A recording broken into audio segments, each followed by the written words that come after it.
Bonjour tout le monde. Salam alaikum. Sanu Dazua. Je suis très content de vous souhaiter le bienvenue à cette réunion. Je m'appelle Alan Chana et je suis spécialiste des liens entre la création de la paix et l'environnement. Et je suis un Britannique qui habite en France, donc divisé par le phénomène de Brexit. À la fin de mois. Mais bon, dans les jours de préparation de cet événement, j'étais frappé par le fait que nous pourrions échanger comme celui-ci, entre nos pays, entre nos disciplines. On peut, comme être humain, communiquer très facilement. Mais est-ce qu'on peut s'entendre? Je suis sûr que grâce à la modération de Monsieur Luc Nakaja aujourd'hui, nous pourrions avoir un vrai échange sur notre sujet très important, la gouvernance des terres au Sahel. Donc, je voudrais remercier tous nos partenaires, le département fédéral des affaires étrangères suisse, Initiative et Changement Suisse, Initiatives of Land, Lives and Peace, Global Evergreening Alliance, and Environmental Peacebuilding Association. Et je suis très heureux à donner la parole à Monsieur Luc Nakaja. Merci. Je suis très heureux à la suite du Dr Chana de vous souhaiter la bienvenue à ce webinaire dont le titre s'entend « Gouvernance de la terre au Sahel, comment catalyser la sécurité et la résilience climatique par la restauration des terres ». L'objectif de ce webinaire, c'est surtout de discuter des options et des solutions qui permettent de faire cette catalysation-là de manière à construire la résilience climatique, à faire en sorte que les processus de restauration des terres permettent d'améliorer l'accès des communautés à l'eau et à la terre qui sont si vitales pour les moyens de subsistance des populations et la sécurité humaine au Sahel. Je voudrais brièvement rappeler quelques éléments de contexte. Les systèmes agricoles et pastoraux sont fragiles au Sahel à cause du contexte climatique, mais aussi à cause de la transhumance, mais aussi à cause des questions de gouvernance et à cause des chocs climatiques.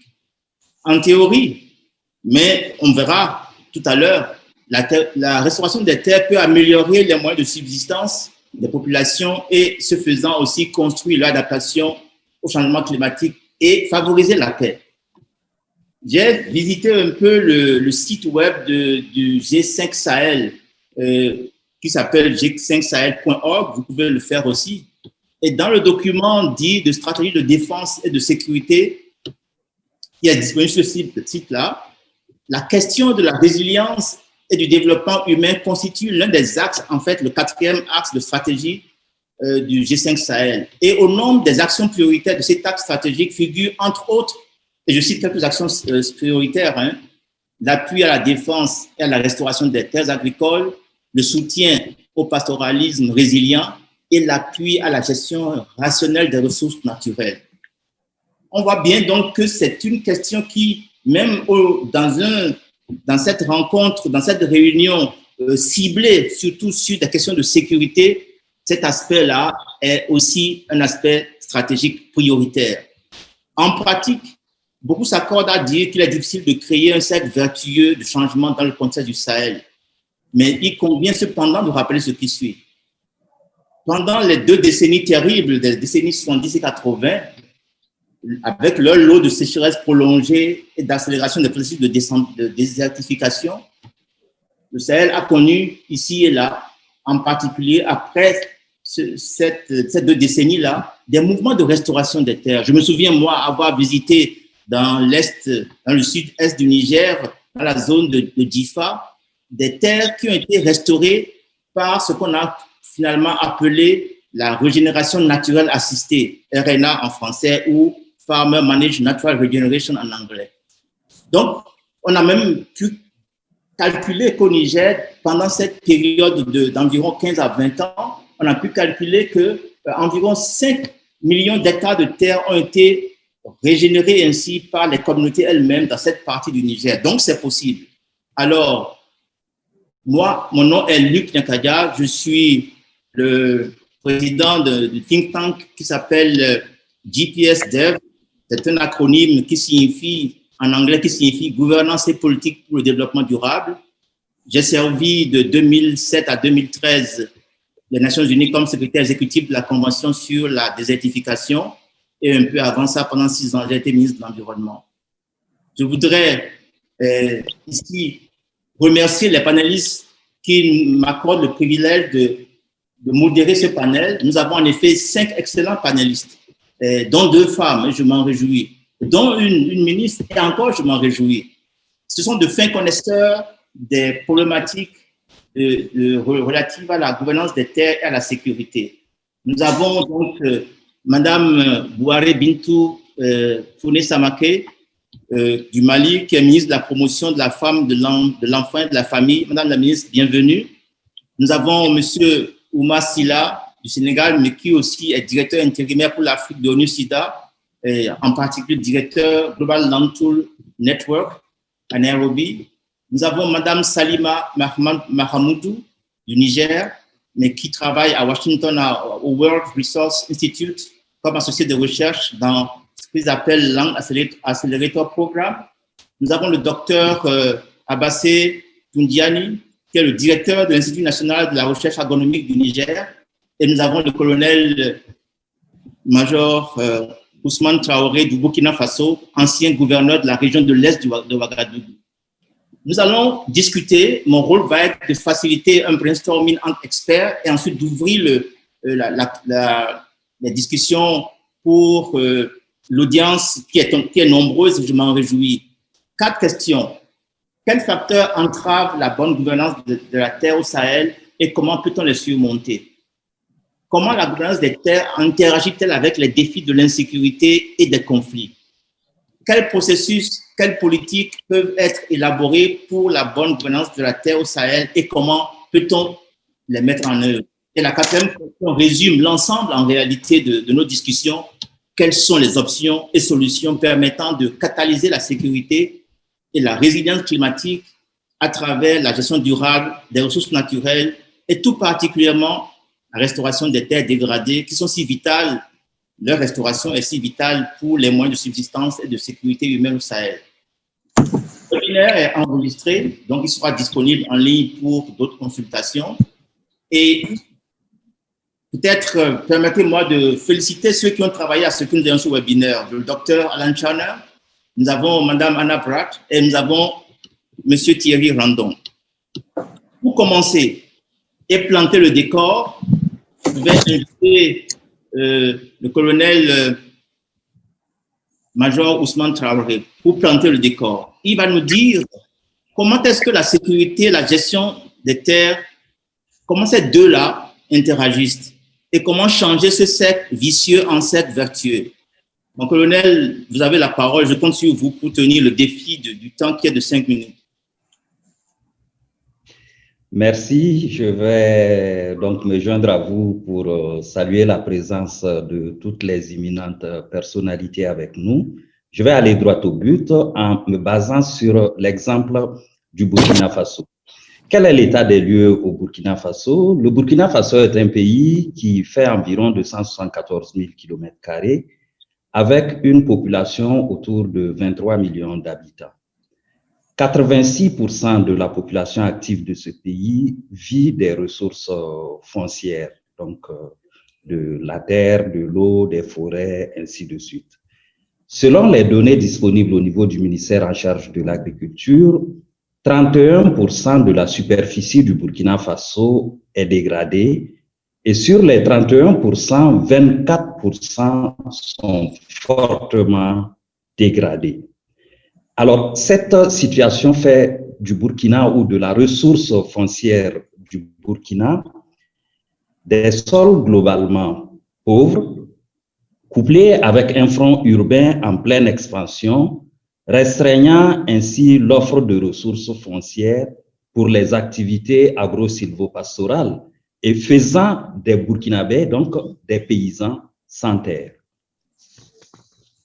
Comment est-ce que ce patrimoine est géré au Burkina? Au début, nous avions les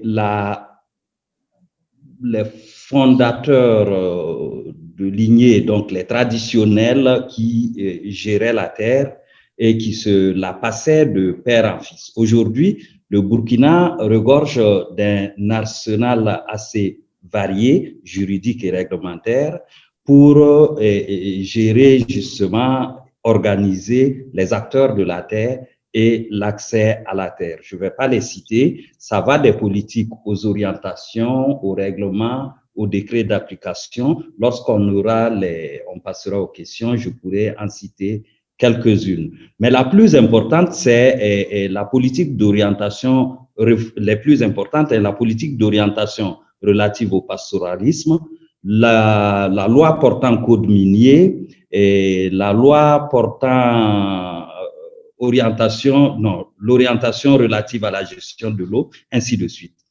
Maintenant, malgré tout cet arsenal juridique et réglementaire, la problématique du foncier au Burkina Faso est un facteur qui entrave le développement du secteur de l'agriculture. Et cela s'exprime par une forte pression des populations sur la terre, par la non-application, voire l'inexistence de schémas d'aménagement, par la coexistence de régimes fonciers traditionnels et modernes, par la mise en cause par les populations des droits fonciers de l'État, des collectivités territoriales, des zones aménagées, des forêts, ainsi de suite. Aussi par les pesanteurs sociaux et culturels qui limitent l'accès et la sécurité de la terre aux femmes et aux jeunes. Toutes ces contraintes ont pour effet ou conséquence sur la vie et la cohésion sociale et aussi sur la sécurité. Et ces conséquences au niveau du Burkina Faso se perçoivent à travers la réduction des pâturages dans les zones et les zones d'abreuvage, la réduction des superficies cultivables qui contraste avec l'augmentation des populations, la perte des terres fertiles, la baisse de la productivité, ainsi de suite. Toutes ces situations créent également un risque accru de conflits liés à l'accès et ou à l'utilisation de la ressource terre, qui est le patrimoine, justement, je le disais tantôt, de 86% de la population active.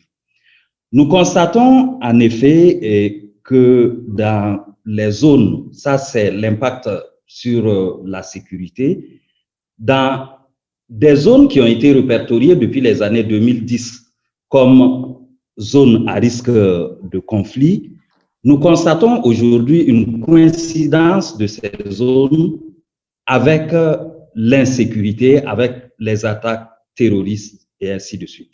En outre, les conflits entre agriculteurs et éleveurs surviennent le long des pistes à bétail qui sont des zones de confort pour les acteurs de l'élevage transhumant qui se retrouvent dans ces zones en confinement avec d'autres acteurs, donc sur le même espace. Nous constatons aussi que les domaines de l'État et des collectivités territoriales sont toujours contestés par les communautés, par les populations.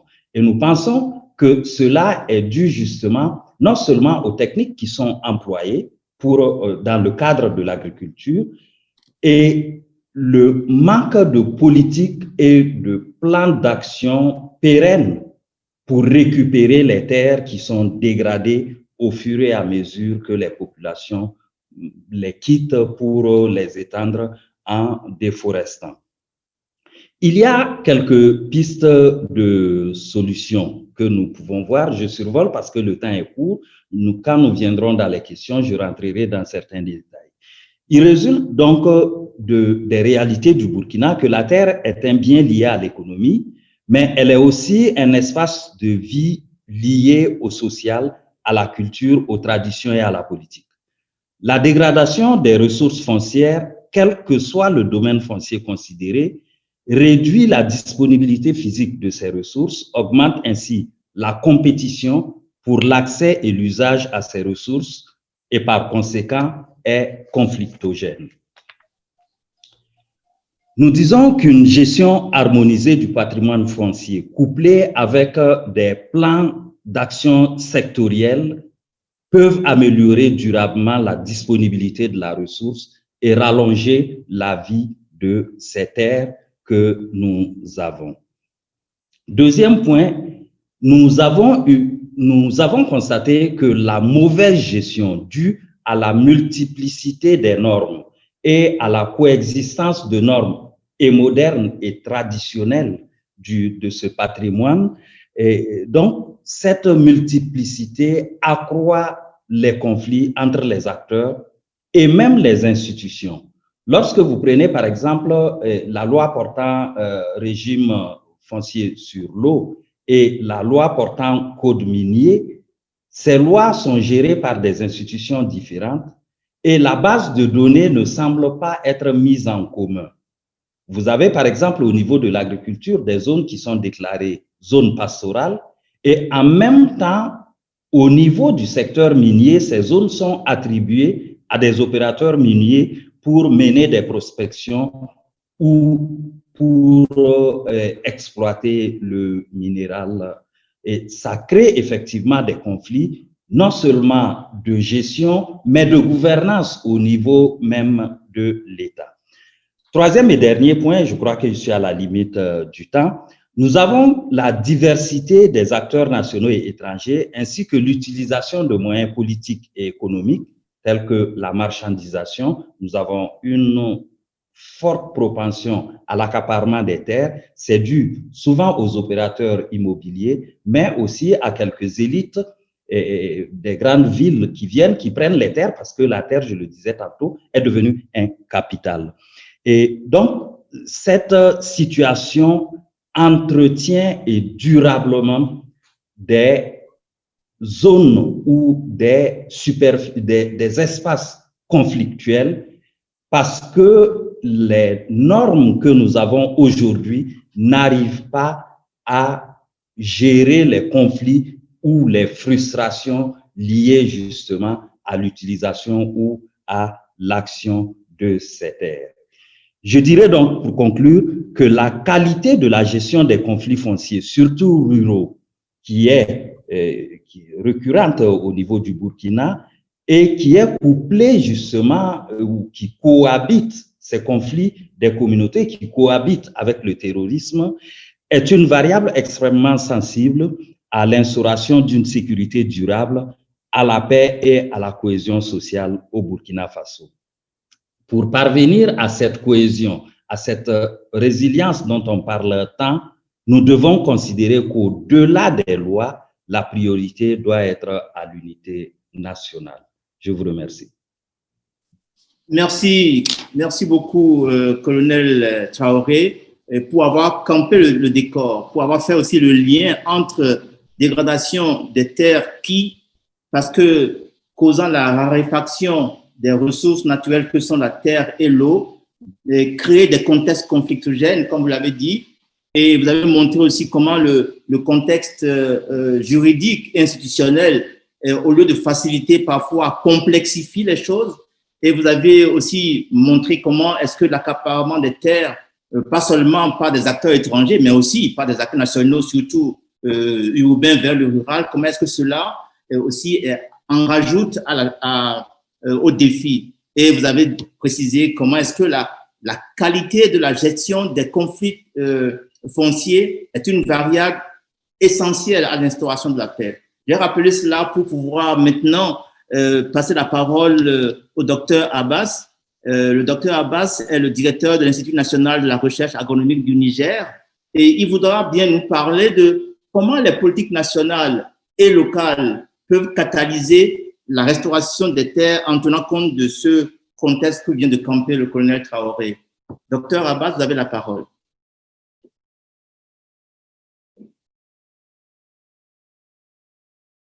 Docteur Abbas, vous m'entendez? Je crois que le docteur Abbas a des problèmes de connexion. Docteur Abbas, pendant que nous attendons que le docteur Abbas nous rejoigne, je voudrais accueillir Madame la ministre de la Promotion de la Femme, de l'Enfant et de la Famille à Bamako. Madame la ministre, vous êtes avec nous?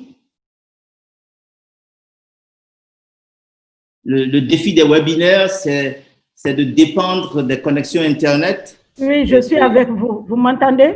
Je vous entends, Madame la ministre. Vous m'entendez? Oui, je vous entends. OK, merci. Madame la ministre, je vous souhaite la bienvenue. Merci d'avoir pris de votre temps précieux pour être des nôtres. Le colonel Traoré, en campant le contexte et le décor, a montré comment est-ce que la dégradation des terres touche en premier les femmes et les jeunes, rendant l'accès à la terre difficile pour eux. Et de ce fait, ils sont aussi les premiers vulnérables par rapport au conflit que génère la dégradation des terres. Alors, pourriez-vous nous entretenir, Madame la ministre, sur les rôles clés que peuvent jouer les femmes dans les processus de dynamique de restauration des terres, puisqu'il est convenu maintenant que quand les pressions sur la terre et l'eau sont maîtrisées, quand les conflits aussi sont bien gérés, comme l'a dit le colonel Traoré, quand la qualité de la gestion des ressources naturelles est en place, ça devient une variable essentielle pour instaurer la paix et instaurer la concorde entre les communautés et donc être moins conflictogène. Madame la ministre, vous avez la parole. Merci beaucoup. Merci aux organisateurs de m'avoir associé à cette discussion. Je dirais, je vais m'en inspirer plus sur la situation du Mali. Vous savez que le Mali est un pays où les 2 tiers sont couverts par le désert, donc nous avons seulement 1 tiers de terres qui sont vraiment aragables. Et nous regardons sur ces 1 tiers, nous savons que la dégradation est en train, en tout cas, d'accaparer au moins les 1 tiers de ces 1 tiers-là aussi. Donc, c'est une situation très préoccupante. Mais si nous regardons vraiment la gouvernance de la terre au Mali, qu'est-ce que nous constatons? Nous constatons que dans cette gouvernance de la terre, les jeunes et les femmes sont pratiquement exclus de la gouvernance de la terre. Nous avons un mécanisme, comme le docteur Traoré a eu à le dire, nous avons un mécanisme formel qui sont les textes qui sont là, mais aussi nous avons un mécanisme informel qui sont les coutumes. Et les coutumes, généralement, ne sont pas très favorables aux femmes. Donc, l'accès à la terre pour les jeunes et les femmes devient difficile parce qu'ils ne se retrouvent pas à des postes de gestion de la terre. Mais cependant, les jeunes et les femmes vivent de la terre parce qu'au Mali, 80% de la production alimentaire est produite par les femmes. Donc, les femmes exploitent non seulement la terre, mais les eaux et puis la flore en ce qui concerne les produits de cueillette. Mais aujourd'hui, les femmes sont handicapées parce qu'elles ne sont pas à des postes de gestion de ces terres, mais aussi les terres qui les reviennent le plus généralement pour qu'elles puissent faire leur petite exploitation sont des terres dégradées, si je peux me le permettre. Mais les femmes parviennent quand même à pouvoir rendre ces terres productives. Comment elles s'y prennent? Elles ont des procédures d'enrichissement de ces terres à partir des engrais naturels, c'est-à-dire elles amènent sur ces terres qui leur ont été attribuées, qui sont peu productives, parce que le Mali, nous vivons d'agriculture itinérante, qui consiste, quand le champ n'est plus productif, d'aller couper des arbres ailleurs et d'en faire un champ. Donc, les champs qui sont abandonnés, généralement, reviennent aux femmes. Et les femmes parviennent à rendre ces terres productives en amenant vraiment les déchets ménagers pour pouvoir améliorer vraiment ces terres, mais aussi en utilisant de l'engrais naturel, comme les déchets que les agriculteurs laissent derrière elles. Donc, les femmes participent à pouvoir vraiment restaurer les terres dégradées par des moyens qui sont souvent des moyens pas, comment je vais m'exprimer, c'est-à-dire avec très peu de moyens. Mais les jeunes aussi, les jeunes le plus généralement sont utilisés comme force de travail. Généralement, vous verrez un jeune qui est propriétaire d'un champ dans un village, parce que le champ au village est généralement des champs collectifs, on n'attribue pas des terres aux jeunes. Mais au Mali, nous avons vraiment un exemple qui est là, qui peut servir d'école, c'est que nous avons une loi d'orientation agricole. Et cette loi d'orientation agricole a fait un clin d'œil au genre, en disant que toutes les terres aménagées, sur toutes les terres aménagées, 10% doivent revenir aux jeunes et aux femmes. Mais le constat est que les jeunes, par ce biais, peuvent vraiment accéder à des terres aménagées. Mais les femmes n'ont pas pu vraiment porter cette disposition pour vraiment avoir ce qui a été prévu. Mais ce qu'il y a aussi, cette loi fait que la femme donne le droit à la femme d'être chef d'entreprise agricole et de pouvoir vraiment gérer le champ familial.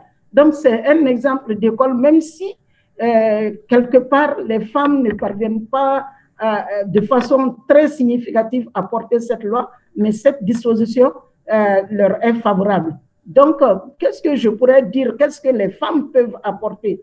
C'est-à-dire, elles peuvent participer à l'enrichissement des sols qui sont dégradés. Les femmes peuvent bien y participer et elles peuvent rendre ces terres productives. Les femmes, une fois qu'elles ont vraiment, elles saisissent les enjeux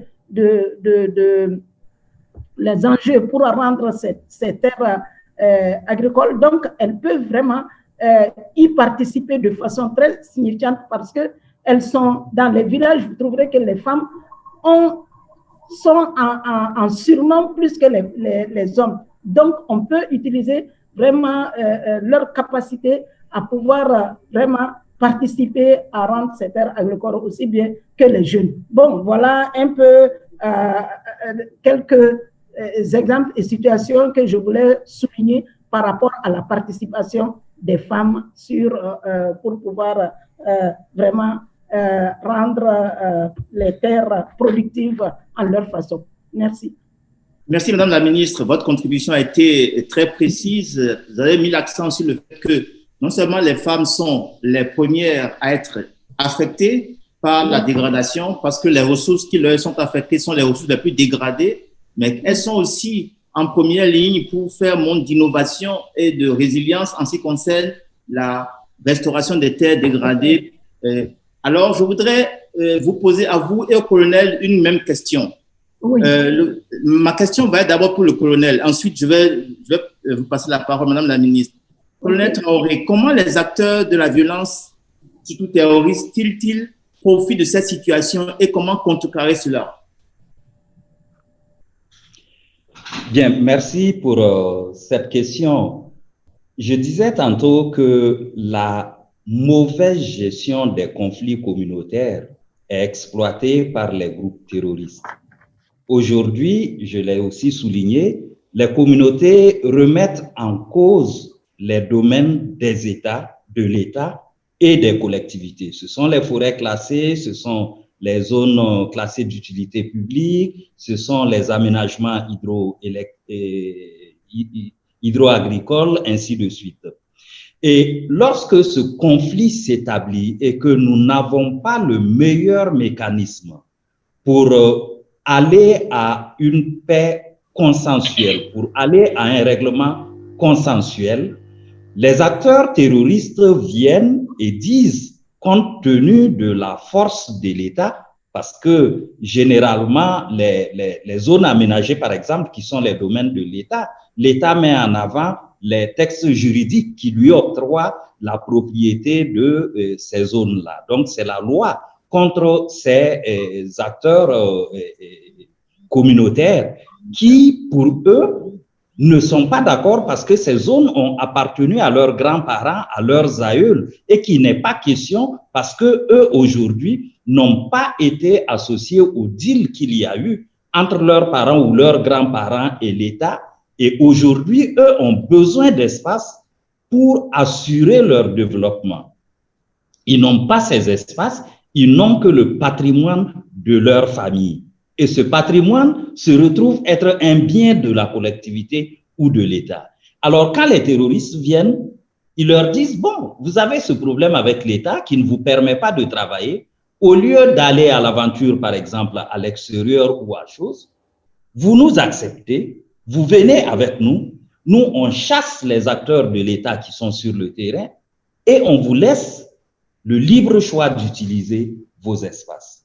Et cela se passe dans nos zones de chasse, les zones, nous avons Arli, le parc du W, Arli, la Pendjari, ainsi de suite, que nous partageons avec le Niger, le chose. Et voilà des langages qui sont tenus aux populations. Et à partir du moment où cette ressource est devenue un bien économique, nous avons... Je peux? Oui, allez-y, allez-y. OK. À partir du moment où cette ressource est devenue le seul bien économique de cette communauté, elle va accepter de laisser s'installer, souvent même d'agir au profit de ces groupes terroristes contre les institutions de l'État, contre les démembrements de l'État. Voilà un peu comment les choses se passent. Et cela se passe aussi dans le cadre de la logistique de ces groupes. Cela se passe aussi dans les sites d'exploitation minière, les sites d'orpaillage, ainsi de suite. L'État a des textes qui réglementent les périodes d'exploitation de ces sites. Et lorsque les terroristes arrivent, ils vous disent, bon, nous, si vous acceptez qu'on soit là, on va chasser ensemble les représentants de l'État et on vous laisse exploiter les sites à votre guise. L'essentiel, c'est de nous revendre les produits de l'exploitation. Et voilà comment les gens arrivent justement à se faire une base logistique où ils arrivent à financer leurs actions, ainsi de suite. Merci, colonel. Merci beaucoup. Madame la ministre, comment est-ce que les terroristes, en intervenant dans ce contexte où la ressource est raréfiée et où il y a des conflits, comment est-ce que les femmes sont-elles affectées par cette intervention des terroristes qui tirent avantage des conflits communautaires autour des ressources dont elles ne participent pas de la gestion ou de la gouvernance? Comment cela les affecte-t-elle? Je dirais que les femmes dans ce conflit, comment les terroristes interviennent. C'est-à-dire, vous savez que au Mali actuellement, nous avons une pression démographique qui est là. Et on a dans cette population malienne 60% de jeunes et 51% de femmes. Donc, lorsque la pression démographique est là, et aussi il y a la crise de l'employabilité, c'est-à-dire lorsque les jeunes ne sont pas dans l'employabilité, c'est-à-dire lorsqu'ils ne travaillent pas, c'est des proies faciles pour les terroristes. Et les femmes qui font partie aussi de ces jeunes, il faut le dire aussi, c'est que c'est vrai que les terroristes, on ne voit que les hommes, mais ces terroristes sont aussi entretenus et soutenus par des femmes. Parce que quelque part, avec la crise, c'est que la pauvreté endémique s'est installé. Et chacun cherche à sortir de cette pauvreté endémique, aussi bien les hommes que les femmes. Et les femmes, par le terrorisme, ne peuvent plus mener leurs activités économiques. Parce que dans les communautés, à la base, c'est les femmes qui entretiennent l'économie locale. Et cette économie locale, par le fait de l'insécurité, a complètement disparu. Et les femmes sont restées confinées. Quand elles sont confinées, ces terroristes qui amènent tant bien que mal un certain répit, c'est vrai, il y a la violence, mais ces terroristes aussi amènent souvent des moyens de survie pour ces communautés qui sont prises au piège. Donc, ce qui fait que la violence, l'insécurité impactent beaucoup sur les femmes qui carrément abandonnent, n'utilisent même plus cette terre parce qu'elles sont confinées et elles la perdent totalement. Mais ce que nous devons dire aussi, qu'est-ce que ces terroristes exploitent encore? Ces terroristes, vous savez qu'au Mali, nous avons 703 communes. Et ces 703 communes qui sont au Mali, on ne peut pas les délimiter exactement. Et quand ces communes ont été mises en place, les populations à la base n'étaient pas du tout préparées à rentrer vraiment, à se retrouver dans ces communes. Et souvent, l'insécurité a fait que des conflits ont éclaté entre des communes qui se disent ne pas se reconnaître dans telle ou telle commune. Mais aussi, il y a les femmes, souvent pour fuir l'insécurité, se déplacent. Et elles sont aussi prises au piège par le fait que les frontières ne sont pas délimitées, que ce soit entre le Mali et ses voisins, parce que le Mali est un pays enclavé, entouré de 9 pays. Donc, ça veut dire qu'elles sont prises au piège par la non-délimitation des frontières. Mais aussi, elles sont aussi prises au piège par le fait que aucun texte, c'est-à-dire il n'y a aucune différence, on ne parvient plus à faire le lien entre les textes législatifs qui les gèrent et les coutumes. Et généralement, ces femmes sont gérées par les coutumes. Donc, les terroristes profitent de tout ça pour avoir de l'impact sur les femmes, mais aussi pour avoir de l'impact sur leur appartenance à la terre. Voilà ce que je pourrais dire par rapport à cette question. Merci, Madame la Ministre, pour votre éclairage sur cette question. Cela nous permet de passer la parole à notre troisième intervenant, le docteur Abbas. Le docteur Abbas est le directeur de l'Institut national de la recherche agronomique du Niger. Il est basé à Niamey. Et il pourra alors, sur la base du contexte qui a été ainsi défini par nos deux précédents intervenants, il pourra nous dire comment les politiques nationales et locales peuvent catalyser la restauration des terres. Docteur Abbas, vous avez la parole. Vous m'entendez, docteur Abbas?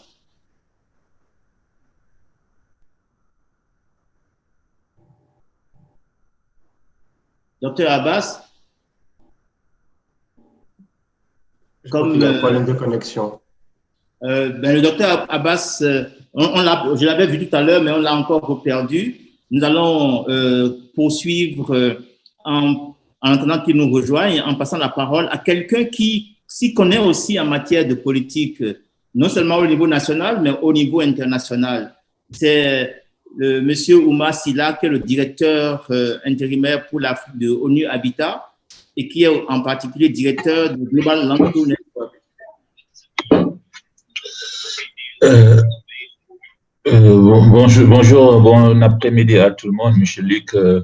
Je vous remercie pour m'avoir donné cette opportunité. J'espère que tout le monde m'entend bien. Bien, on vous entend bien. Alors, je vais commencer par corriger mon identité. Je pense qu'on m'a donné à UNFPA, au UNSIDA, on m'a donné à GLTN. Donc, mon nom est Oumar Silla. Je suis le directeur par intérim du bureau régional Afrique de ONU Habitat. Donc, tout simplement, et je suis sénégalais et je suis basé à Nairobi. Donc, encore une fois, c'est un grand plaisir de prendre part à cette discussion qui est très, très importante pour nous tous, parce que nous savons qu'aujourd'hui, le Sahel est dans une posture un peu délicate avec ce que nous voyons comme extrémisme. Donc, je ne vais pas revenir sur les causes dont mes prédécesseurs ont déjà évoqué, mais ce qu'il faut souligner, c'est effectivement la complexité de la problématique. Et quand on parle de changement climatique, les questions de conflit et gestion des terres, je pense qu'il faut pas faire la distinction, il faut faire la part des choses pour voir qui est à l'origine de quoi, tout en sachant que les changements climatiques, c'est des facteurs qui exagèrent les conflits, mais à l'origine, on peut voir d'autres éléments. Et malheureusement, aujourd'hui, comme on dit, la description elle est très négative et le pessimisme est là, parce qu'il y aura plus de déplacements, il y aura plus de compétition pour des raisons que nous connaissons. D'abord, c'est la pression démographique, effectivement, qui a son impact et il ne pleut plus. Il y a peu de terres et les gens vont se bousculer autour des terres. Et c'est là, à ce niveau, que les changements climatiques ont un rôle fondamental à jouer.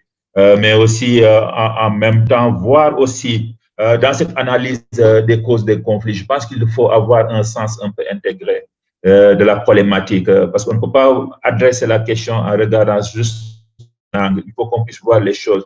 Aujourd'hui, la question de survie est au centre de ces conflits, même au niveau de la radicalisation des groupes armés, au niveau de la compétition pour les petites terres, parce que les gens n'ont pas d'alternative. Les seules alternatives que les populations ont, c'est leurs terres. Mais aujourd'hui aussi, le problème auquel on fait face, on a un flux de déplacement énorme dans tout le Sahel central et on ne saurait pas comment les faire retourner dans les terres, mais aussi comment les permettre d'avoir une réintégration donc, au milieu où ils sont. Donc, je pense qu'il est important qu'on puisse s'entendre sur les paradigmes. Donc, quand on fait cette analyse, donc c'est vrai, il y a un échec des politiques à tous les niveaux, comme l'a dit monsieur le colonel. Je pense qu'au niveau foncier, l'Afrique a failli dans ses politiques. On a vu un système de mimétisme qui a beaucoup prévalu pendant des années. Et ce système de mimétisme n'a pas réussi, si vous voulez bien, à instaurer un régime foncier qui est partagé et approprié par les communautés locales et ce qui est à l'origine de beaucoup de divergences, mais aussi beaucoup de conflits fonciers qui, aujourd'hui, non seulement d'un facteur paix, mais aussi d'un terme d'investissement. Ça, c'est un élément. Le deuxième élément aussi, en termes d'approche, comment approcher la question? Comme on dit, c'est une question multifacette, multisectorielle.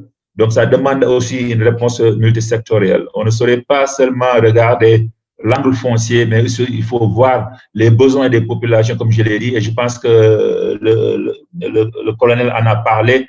Les gens ont besoin d'accès à l'eau potable, ils ont besoin d'accès aux services de base, aux écoles et tout ça. Et je pense qu'il y a une étude très, très pertinente qui a été faite par la Banque africaine de développement tout récemment dans les zones de Boko Haram pour montrer comment ce déficit de services de base et d'accès à différents services contribue, si vous voulez bien, à l'exagération, à l'exacerbation des conflits dans ces zones de Boko Haram.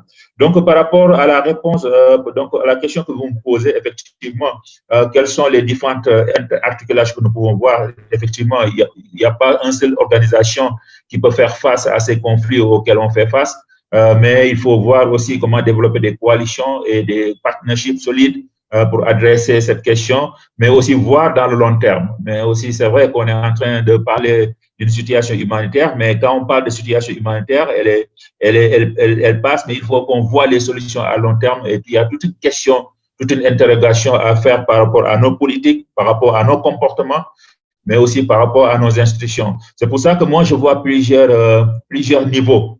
Quand il parle, donc, on parle de ces genres donc, de coalition. D'abord, au niveau communautaire, je pense qu'il y a une dynamique qui est très importante. Et aujourd'hui, si les populations ne sont pas impliquées dans le processus de paix ou dans toute autre solution de planification foncière ou spatiale, donc ils ne seront pas les auteurs ou même les acteurs de ce processus. Donc, cette appropriation, elle est nécessaire, mais aussi voir les mécanismes qui sont très, très appropriés et qui sont adaptés au contexte des populations. Parce que n'oublions pas aussi que nous sommes en Afrique. Je pense que Mme Bintou en a parlé avec la question genre, la question culturelle, elle est là. Quels sont les mécanismes, par exemple, quand on parle de résolution des conflits qu'il faut mettre en place? Je pense qu'il y a toute une recherche de la doctrine qui a été faite par rapport à ces mécanismes locaux, donc que ce soit la médiation, les discussions autour de l'arbre à palabre. Je pense qu'il faut bâtir ce tissu local et communautaire d'abord avant de penser à autre chose. À ce niveau, oui, il faut voir les mécanismes, mais je pense qu'aussi il faut voir quel est le rôle de la population dans la recherche de leurs propres problèmes, donc avec l'appui des acteurs.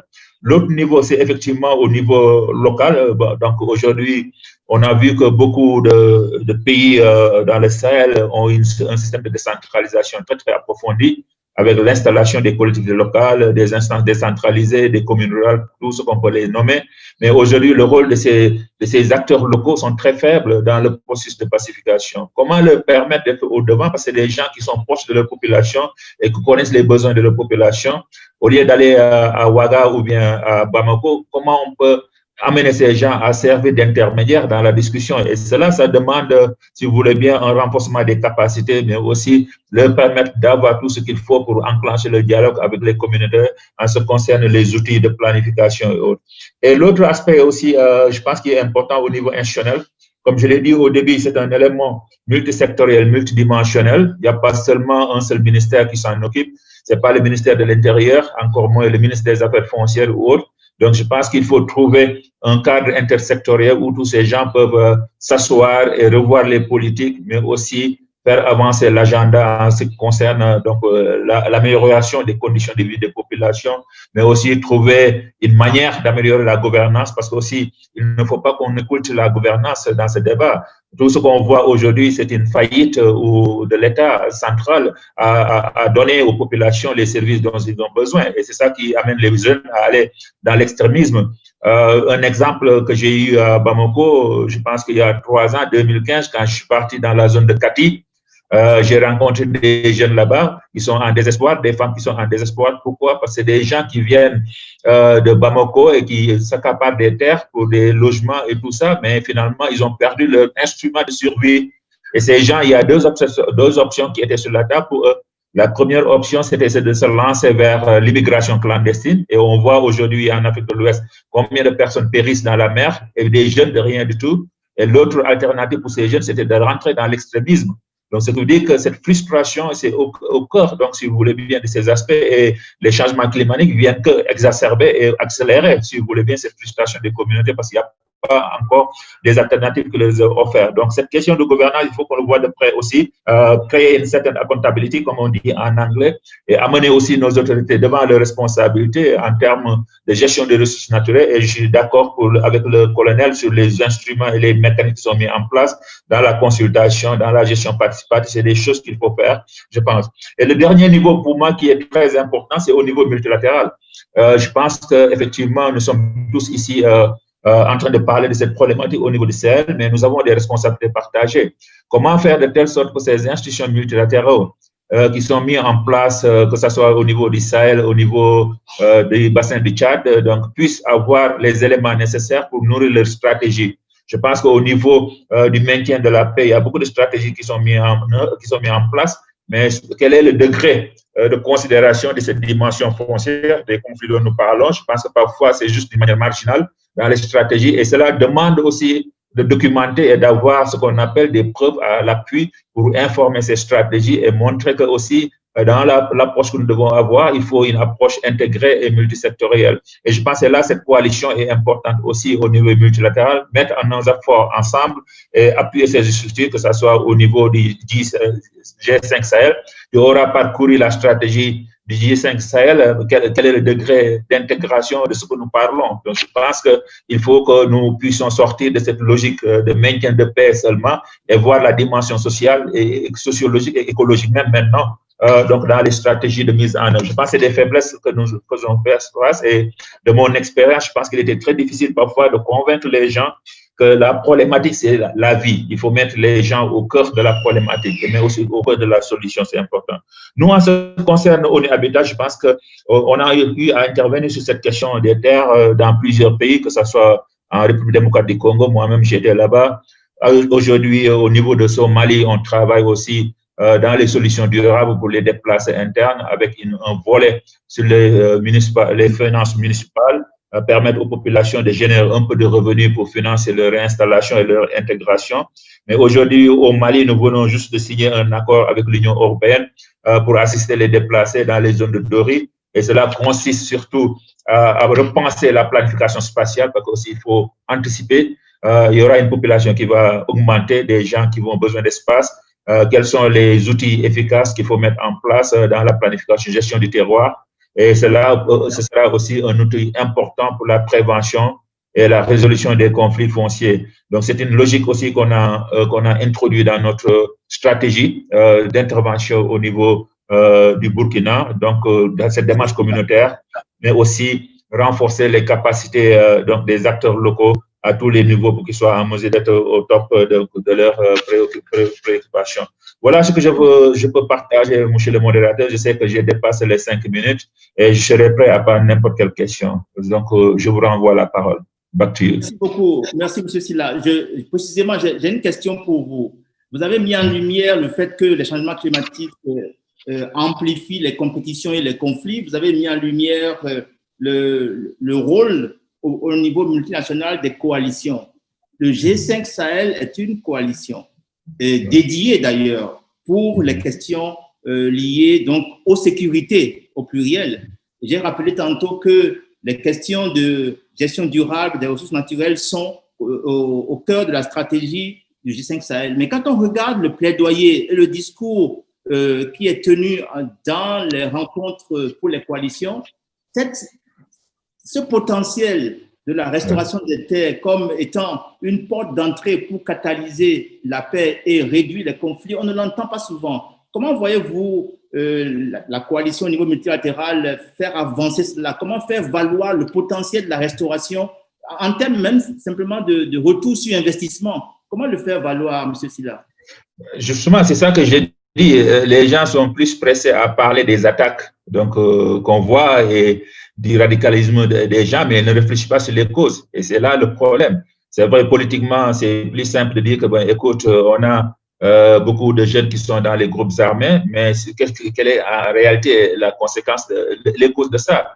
Et comme vous venez de le dire, monsieur le modérateur, je pense que le message, la manière de délivrer le message est très important. Et pour cela, je pense qu'il faut qu'on intègre dans ce processus des experts qui connaissent le milieu. Et j'ai vu beaucoup de missions dans lesquelles il n'y a même pas d'experts qui peuvent connaître ça. Il faut une équipe pluridisciplinaire dans les missions de maintien de paix. Et c'est dans ce sens-là que tu peux avoir des gens qui voient les différents éléments et donc du puzzle, comme on dit en anglais. À un moment donné, c'est ça qui donne un narratif cohérent pour les gens pour donner. Mais si tu n'as pas d'experts, comme nous on le fait, on fait appel aujourd'hui à ONU Habitat, demain à PNUD, on fait une analyse, on leur donne.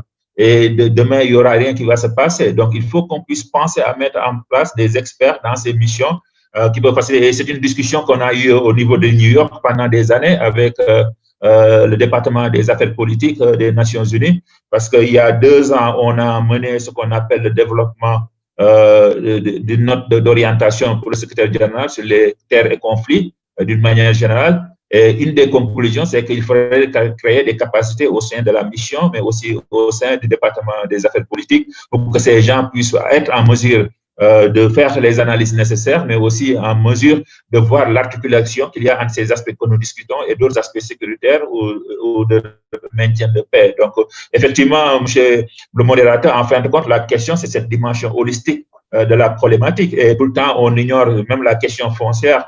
Moi, j'ai eu beaucoup d'expériences où les gens occultent la question foncière et la réponse est de dire c'est complexe, c'est compliqué, on ne va pas y toucher. Donc, dans ce cas-là, les gens ne regardent pas vraiment quelles sont les causes des conflits. Au Congo, il m'a fallu 3 ans, 4 ans pour que les gens comprennent que la dimension foncière et environnementale est au cœur de la crise. Pendant des années où il y a eu des luttes sectaires, intercommunautaires autour de la terre. Donc, ils ont tout le temps évité ça. Donc, je veux dire qu'il y a une remise en question que nous devons faire dans nos approches de la problématique. D'accord. J'espère que j'ai répondu à votre question. Merci. Vous avez lancé des pistes de réflexion qui me permettent de me tourner vers le colonel et pour lui poser une question qui est attachée à ce que vous avez dit. Colonel Traoré, comment se fait-il que, précisément, si la dégradation des terres amplifie les questions de conflit et que la restauration peut faciliter cela, comment se fait-il que ça ne prend pas la place que ça devrait prendre dans la problématique, par exemple, du G5 Sahel, par exemple? Pourquoi est-ce que cet aspect n'est pas véritablement aussi présent que ça devrait l'être? Et comment on le rendrait plus présent? Mon colonel. Merci. Je ne crois pas que cette question devrait seulement concerner le G5 Sahel. Le G5 Sahel est animé. Nous avons perdu le colonel Traoré.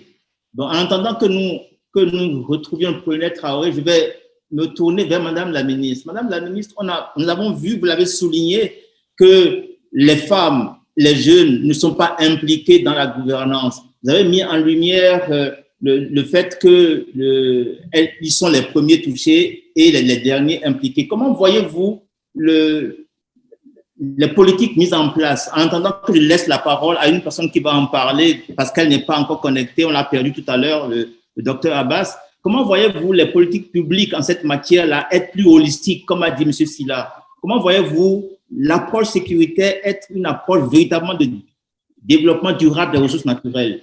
Comment cela pourrait se faire, Madame la ministre? Votre micro, je ne vous entends pas.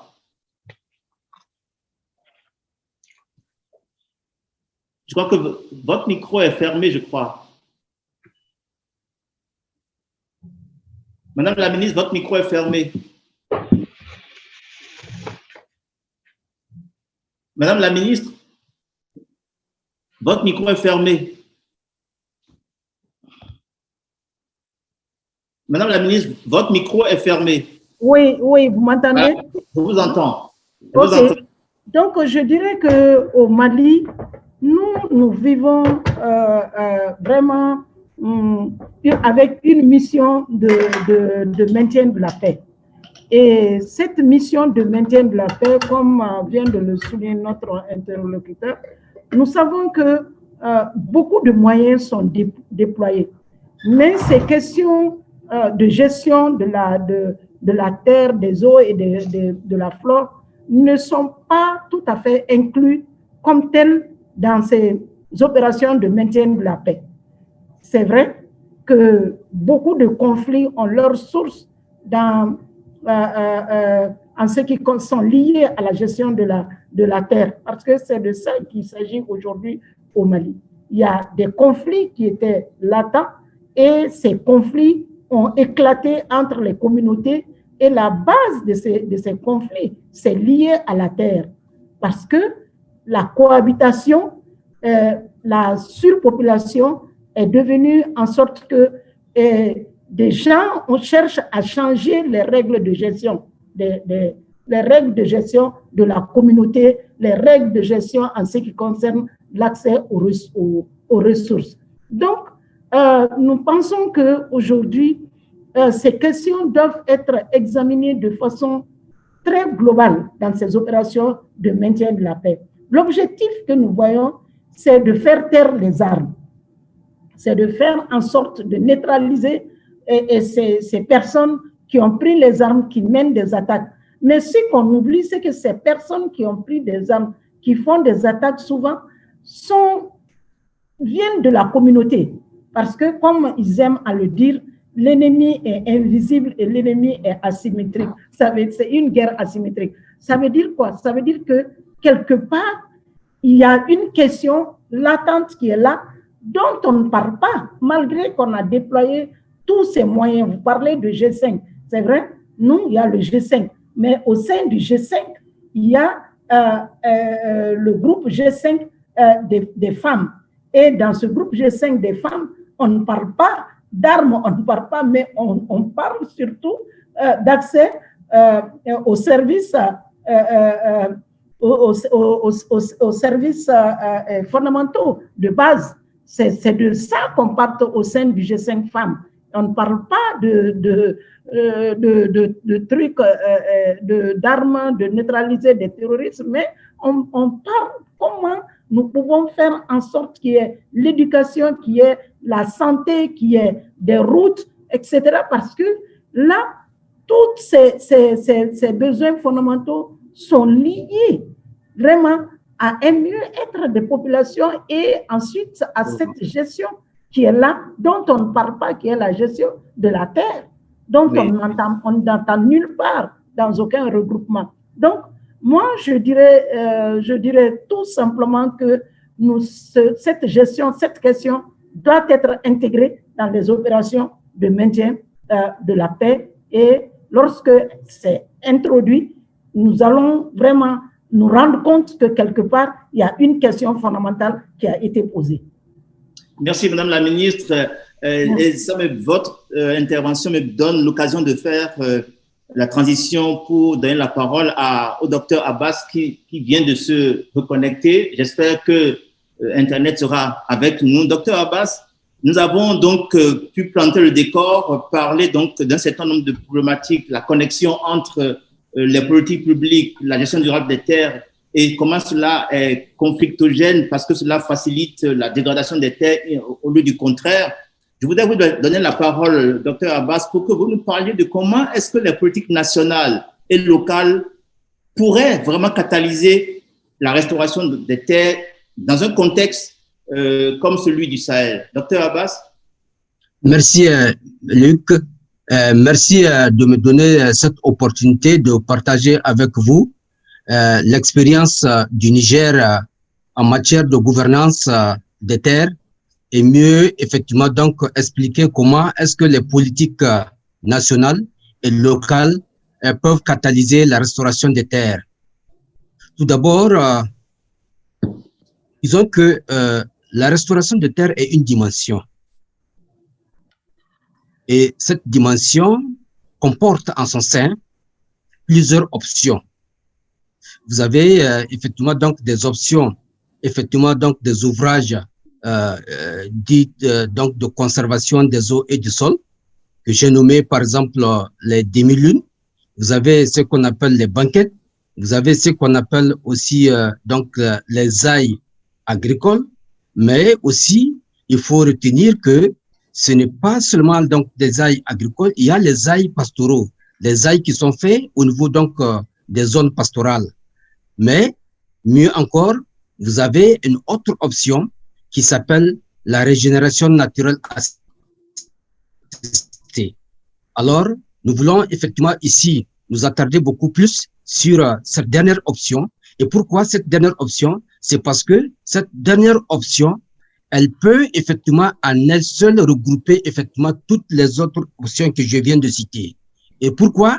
Parce que effectivement, à travers la régénération naturelle assistée, nous allons effectivement donc vous faire découvrir donc certaines expériences que le Niger a eu effectivement à engranger, et c'est ce qui a amené aujourd'hui les autorités du Niger à accorder une place importante à la régénération naturelle assistée, au point où cette régénération naturelle assistée est aujourd'hui trouve une place dans le plan de développement économique et social, qui est une référence de document dont le Niger effectivement présente à tous ses partenaires.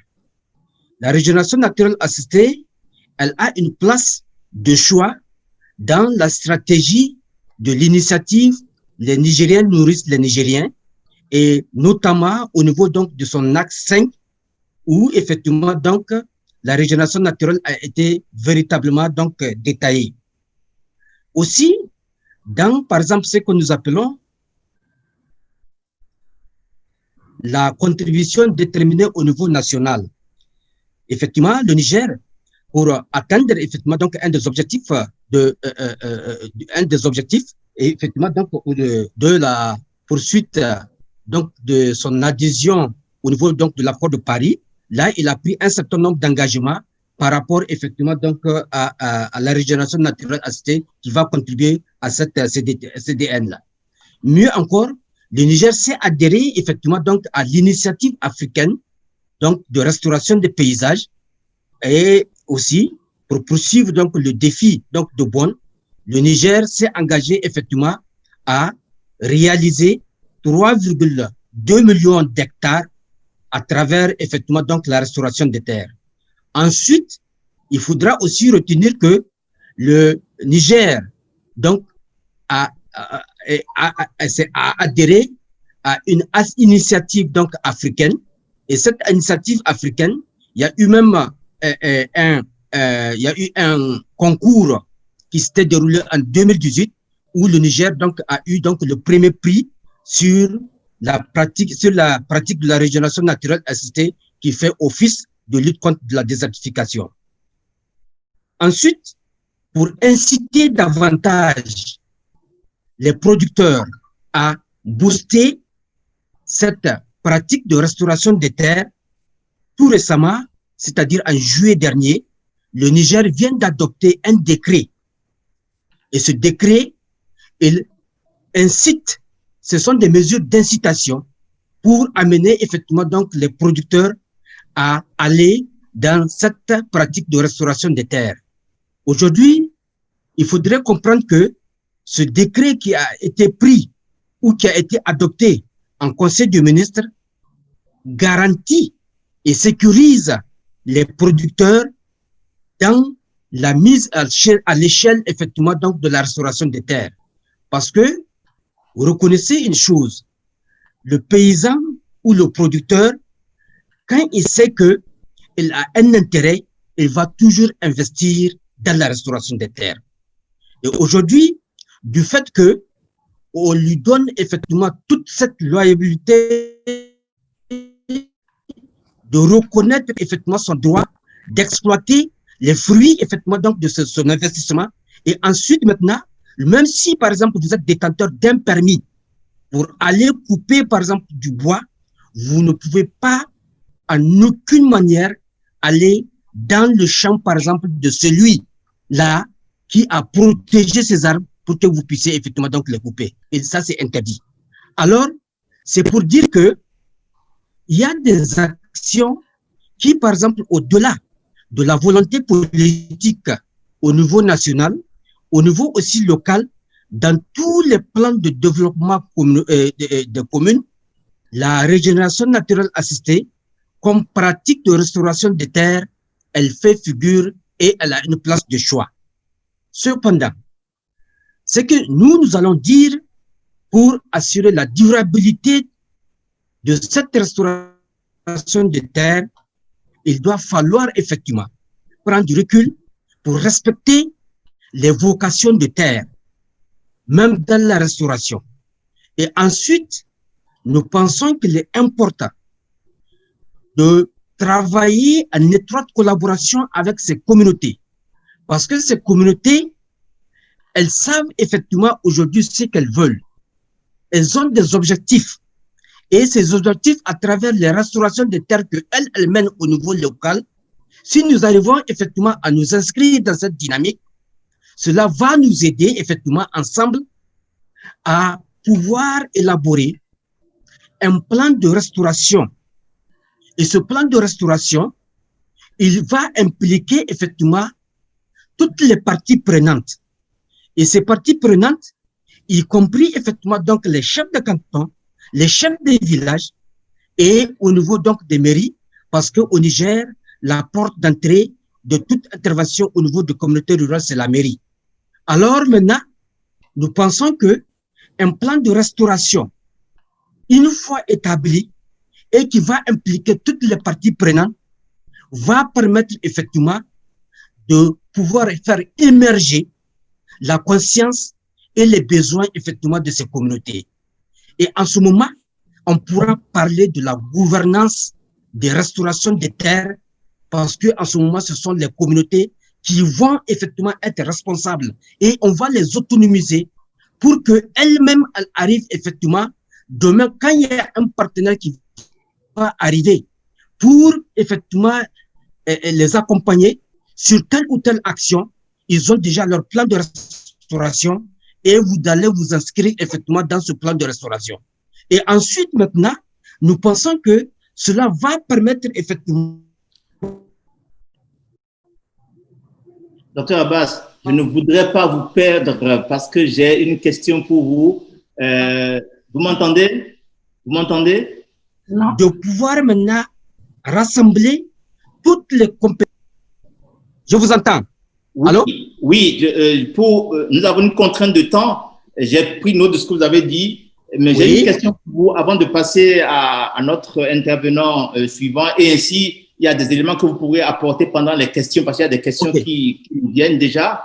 Est-ce que vous pouvez dans le cadre du Niger, nous faire un feedback ici de comment est-ce que les zones où il y a eu des terres restaurées, comment ces zones-là ont été résilientes par rapport à la pression de l'insécurité et de l'intégrisme. Comment est-ce que ces zones-là ont pu être résilientes? Est-ce que vous pouvez en témoigner?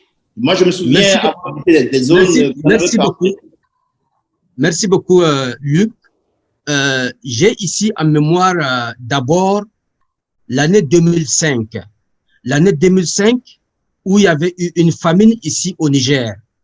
Et il se trouve que dans les zones où nous avions effectivement donc conduit la pratique de la régénération naturelle assistée au Niger, effectivement, ils étaient excédentaires. Et ce sont ces zones, effectivement, qui ont aidé et qui ont assisté donc les autres zones qui sont déficitaires.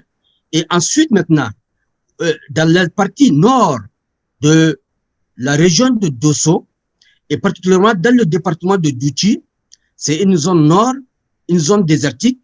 Nous avons constaté que pendant effectivement donc cette période d'insécurité, les braves valides, c'est-à-dire ils vont maintenant en migration et ils laissent seulement les femmes s'occuper effectivement des ménages.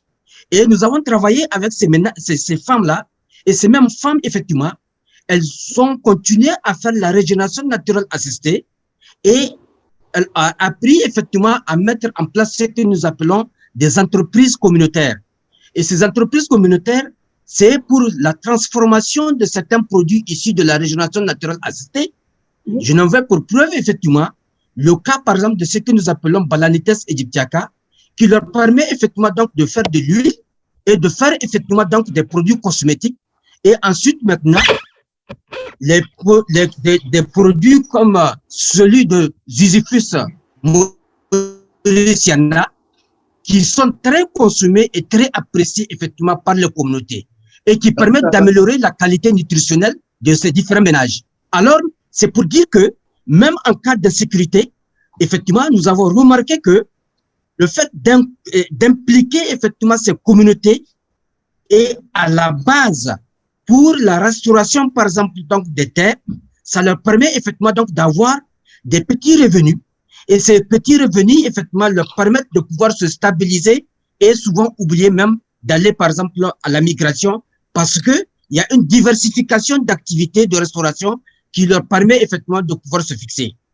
Merci, Dr Abbas. Merci beaucoup. Et votre point me permet de faire la transition pour passer la parole à notre prochain intervenant, Madame Salima Mahamadou, qui travaille au World Resource Institute et pour qui je vais vraiment poser la question suivante, qui a trait en réalité au financement de la catalysation de la restauration des terres, les rôles de développement en matière de la finance des entreprises privées et ou communautaires pour assurer les moyens de subsistance et ainsi catalyser la restauration des terres. Pouvez-vous nous en parler et nous rassurer que cela est possible, faisable et qu'on peut mettre ça à l'échelle? Bonjour à tous. Est-ce que vous m'entendez? Oui, je vous entends. Parfait.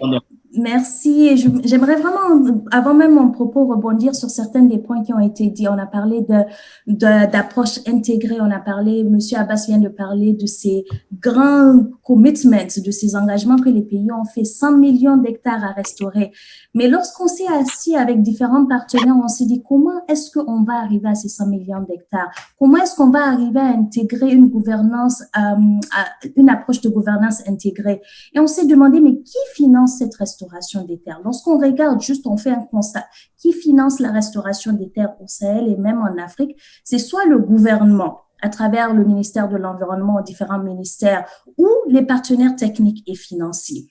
Mais on sait que ces deux partenaires à eux seuls ne sont pas suffisants pour arriver à ces 100 millions d'hectares de terres à restaurer, à ces 200, 300 millions d'hectares qui sont nécessaires pour revitaliser le Sahel et nos communautés sahéliennes. Donc, par conséquent, on a très vite remarqué que le secteur privé n'est pas présent dans cette discussion de la restauration des terres en Afrique. Mais pourtant, il y a énormément d'études qui montrent que la restauration des terres a une valeur ajoutée économique, pas seulement environnementale, mais vraiment économique. Lorsqu'on regarde avec la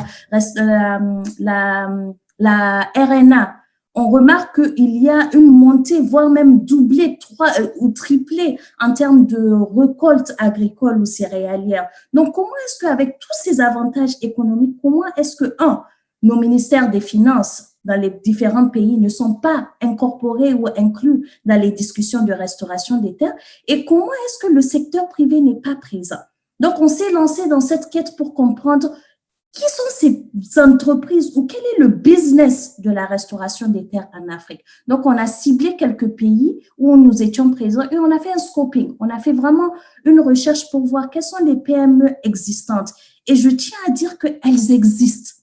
La première réaction, c'était, ben non, ça n'existe pas. Le foncier, la terre, c'est quelque chose qui est surtout développement humanitaire. Mais oui, il y existe des entreprises qui font de leur business, de leur profit, cet effet de restaurer les terres en collaboration avec les communautés locales. Donc, dans un premier temps, on a fait le scoping pour identifier une vingtaine, voire trentaine d'entreprises qui sont uniquement dans ce domaine de restauration, qui est très souvent un domaine à cheval entre l'agriculture et la forêt. En plus de cela, lorsqu'on avait la demande, qui était les entreprises, il nous fallait savoir, mais qui sont ces bailleurs de fonds qui peuvent intervenir? Mis à part les grands bailleurs de fonds bilatéraux qu'on connaît, Jeff, GCF, etc. Il nous fallait vraiment comprendre quel est le potentiel, quels sont certains des investisseurs qui sont intéressés par l'Afrique et surtout par ce domaine de la restauration. Et on était surpris de voir qu'il y a énormément d'investisseurs, surtout des investisseurs d'impact, qui sont prêts à investir si on arrive à leur montrer une valeur ajoutée économique de la restauration, mais également un impact, comme ce sont des investisseurs d'impact, un impact, une valeur ajoutée sociale ou environnementale de ces efforts de restauration.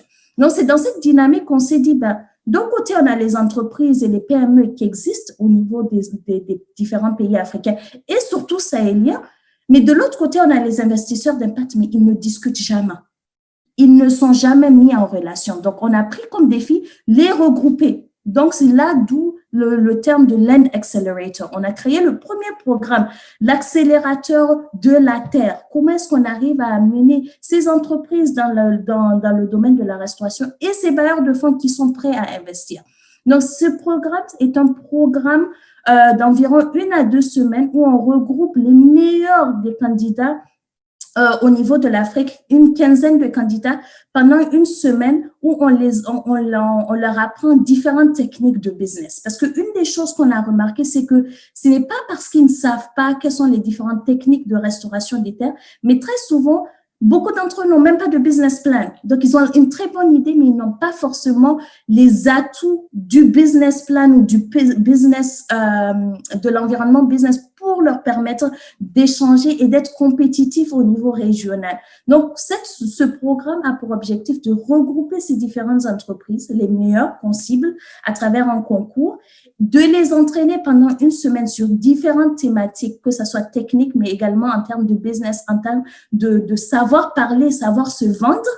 Et ensuite, une dernière journée dédiée à la rencontre de ces entreprises qui sont désormais prêtes avec des bailleurs de fonds qui sont prêts à les financer.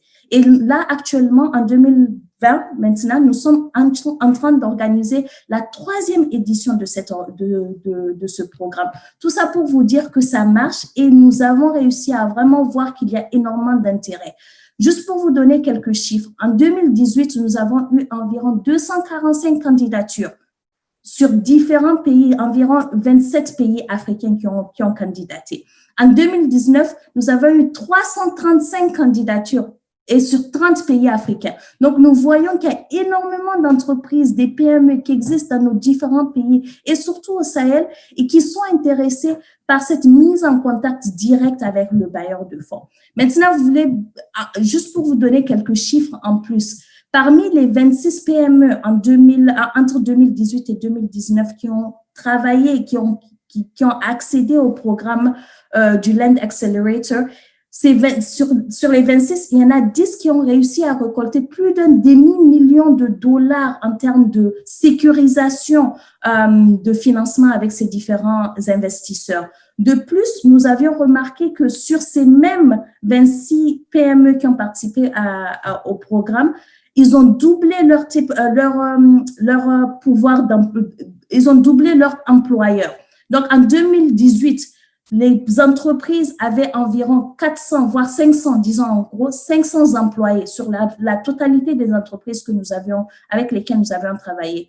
En 2019, ils avaient employé plus du double. Ils avaient employé 1200 employés. Donc, tout ça pour vous dire que ces entreprises, en investissant dans leur programme, dans leurs entreprises, dans leurs idées, on ne les aide pas, eux, en tant qu'entreprise et profit, mais on arrive à également débloquer le système d'emploi dans nos pays, des emplois verts, mais également à reconduire cet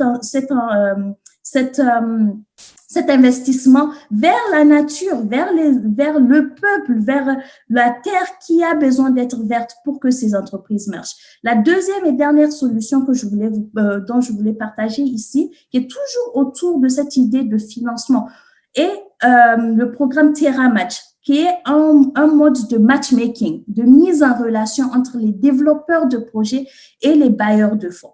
Parce qu'au-delà des PME, on s'est rendu compte également qu'il y a énormément d'idées, il y a énormément de projets qui sont prêts, des ONG locales, des PME locales, des groupes de jeunes locaux qui ont des idées qui peuvent accélérer le processus de restauration des terres. Mais une fois de plus, ils ne sont pas en relation avec ces bailleurs de fonds, ils ne sont pas en relation avec le GEF, ils ne sont pas en relation avec UN Environnement, ils ne sont pas en relation avec la FAO qui a des financements dédiés à ce type de projet. Donc, nous avions créé une plateforme de matchmaking, de mise en relation où il y a le développeur qui vient avec son idée et il y a les différents bailleurs de fonds qui viennent avec les enveloppes qu'ils peuvent financer. Et si jamais il y a un matchmaking, ils prennent contact et ils arrivent on vient le mois dernier avoir le premier projet qui a été mis en relation et financé avec succès par un bailleur de fonds ici en Afrique. Donc tout cela montre que on a besoin d'accroître la mise en relation avec le potentiel, que ce soit au niveau du secteur privé, des PME ou des développeurs de projets, avec des bailleurs de fonds qui sont prêts vraiment à mettre en relation et à accroître ce processus de restauration. Car sans eux, on n'arrivera simplement pas à ces 1 million, 100 millions, 200 millions de terres à restaurer. Pour clôturer, je ne tiens pas à ce que mon intervention présente une idée parfaite parce que nous ne sommes pas encore là, parce que les terres sont encore dégradées, il y a encore des terres à restaurer. Donc, dans le court terme, ce que nous cherchons à faire, c'est vraiment accroître ce processus de mise en relation avec les PME. Actuellement, nous n'avions qu'un seul Land Accelerator au niveau africain. Nous voulons en avoir 100 dans plusieurs pays, répliquer le processus et vraiment comprendre quelle est la dynamique du secteur privé. Mais de l'autre côté, je pense qu'il faut également souligner le fait qu'il va falloir démystifier la notion de la restauration des terres et qui est automatiquement associée au niveau du développement. Il faut vraiment montrer que la restauration des terres a un potentiel de business, a un potentiel pour les entrepreneurs, pour les entreprises actuelles et vraiment pour clôturer, aller vers la création d'un environnement favorable avec des politiques de financement qui favorisent cet effort et également des stratégies de restauration qui incluent le volet secteur privé pour une meilleure restauration de nos terres et surtout pour une restauration à grande échelle parce que c'est ce qu'il nous faut. Les succès de restauration existent, il nous les faut à grande échelle, 3 fois, 400, 500 fois plus. Donc voilà, je vais m'arrêter là, mais je voulais vraiment vous montrer qu'il y a un autre angle pour la restauration et le secteur privé est possible dans nos pays africains, surtout sahéliens. Merci. Et vous l'avez fort bien fait. Vous avez apporté une telle note d'espoir, de conviction, de possibilité. J'ai une question pour vous et je vais ouvrir le débat parce qu'il y a déjà beaucoup de questions qui défilent dans la boîte de discussion ici. Et pouvez-vous me dire si vous avez eu un exemple dans un contexte déjà en conflit, est-ce que vous avez eu un exemple où le Land Accelerator ou le matchmaking a été possible? Sinon, comment voyez-vous le facteur frein ou le facteur limitant d'une zone conflictuelle par rapport à la possibilité ou au potentiel de restauration? L'aspect conflit nous a arrêtés parce que nous avions eu quelques candidatures dans certaines zones, par exemple au Niger, dans la zone du Difa qui est très affectée par les conflits, et on n'a pas pu retenir ces candidatures en 2019. En 2020, ce que nous avions essayé de faire, c'est de créer des land incubators. Donc, au lieu de les prendre dès la naissance, en fait, on essaie de créer des groupes de programmes d'incubation dans le pays pour préparer ces PME. Donc, préparer et réduire le facteur risque. Donc, ça, c'est d'un côté. De l'autre, ce qu'on est en train de faire en collaboration avec le FIDA, c'est travailler avec les banques agricoles et que ce soit eux qui démystifient le potentiel risque et le potentiel d'investissement. Donc, le facteur conflit est un facteur qui affecte énormément des activités et qui affecte toute activité reliée aux terres. Donc, tout ça pour dire que oui, il y a eu beaucoup de candidatures de zones de conflit, par exemple au Niger, comme j'ai donné, mais également dans certaines zones en Guinée où on n'a pas pu retenir le candidat parce qu'on n'était pas sûr.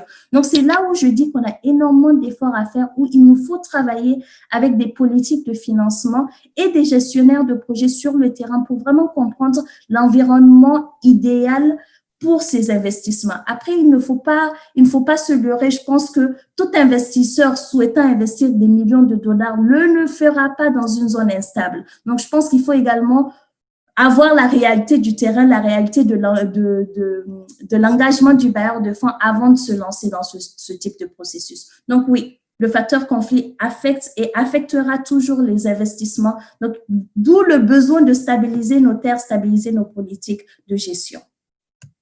Merci beaucoup, Madame Salima Mahmoudou. Je vais ouvrir maintenant pour les questions et je vais déjà prendre les questions qu'il y a dans la boîte de discussion. J'ai une question pour le colonel Traoré et pour Madame la ministre. Entre les mécanismes formels de gestion des conflits, à savoir les lois, et les mécanismes informels, à savoir la tradition, quelle est la meilleure forme à privilégier pour gérer les conflits à la lumière de votre expérience et de votre vécu? Et quelles sont les solutions pérennes qu'il faut en tirer? Madame la ministre ou le colonel Traoré? Madame la ministre, je commence par vous. Oui, ce que je pourrais dire par rapport à ça, le mécanisme que moi je privilège le plus, c'est le mécanisme où les communautés sont impliquées. Parce que quand les gens sont impliqués et ils sont amenés eux-mêmes à pouvoir vraiment faire la paix et à mettre en place des mécanismes pour gérer ce conflit, ils vont respecter ces mécanismes-là. Mais lorsqu'on amène des mécanismes ailleurs ou bien amener des canevas pour pouvoir les mettre dedans, la paix peut s'établir, mais ça va être une paix fragile.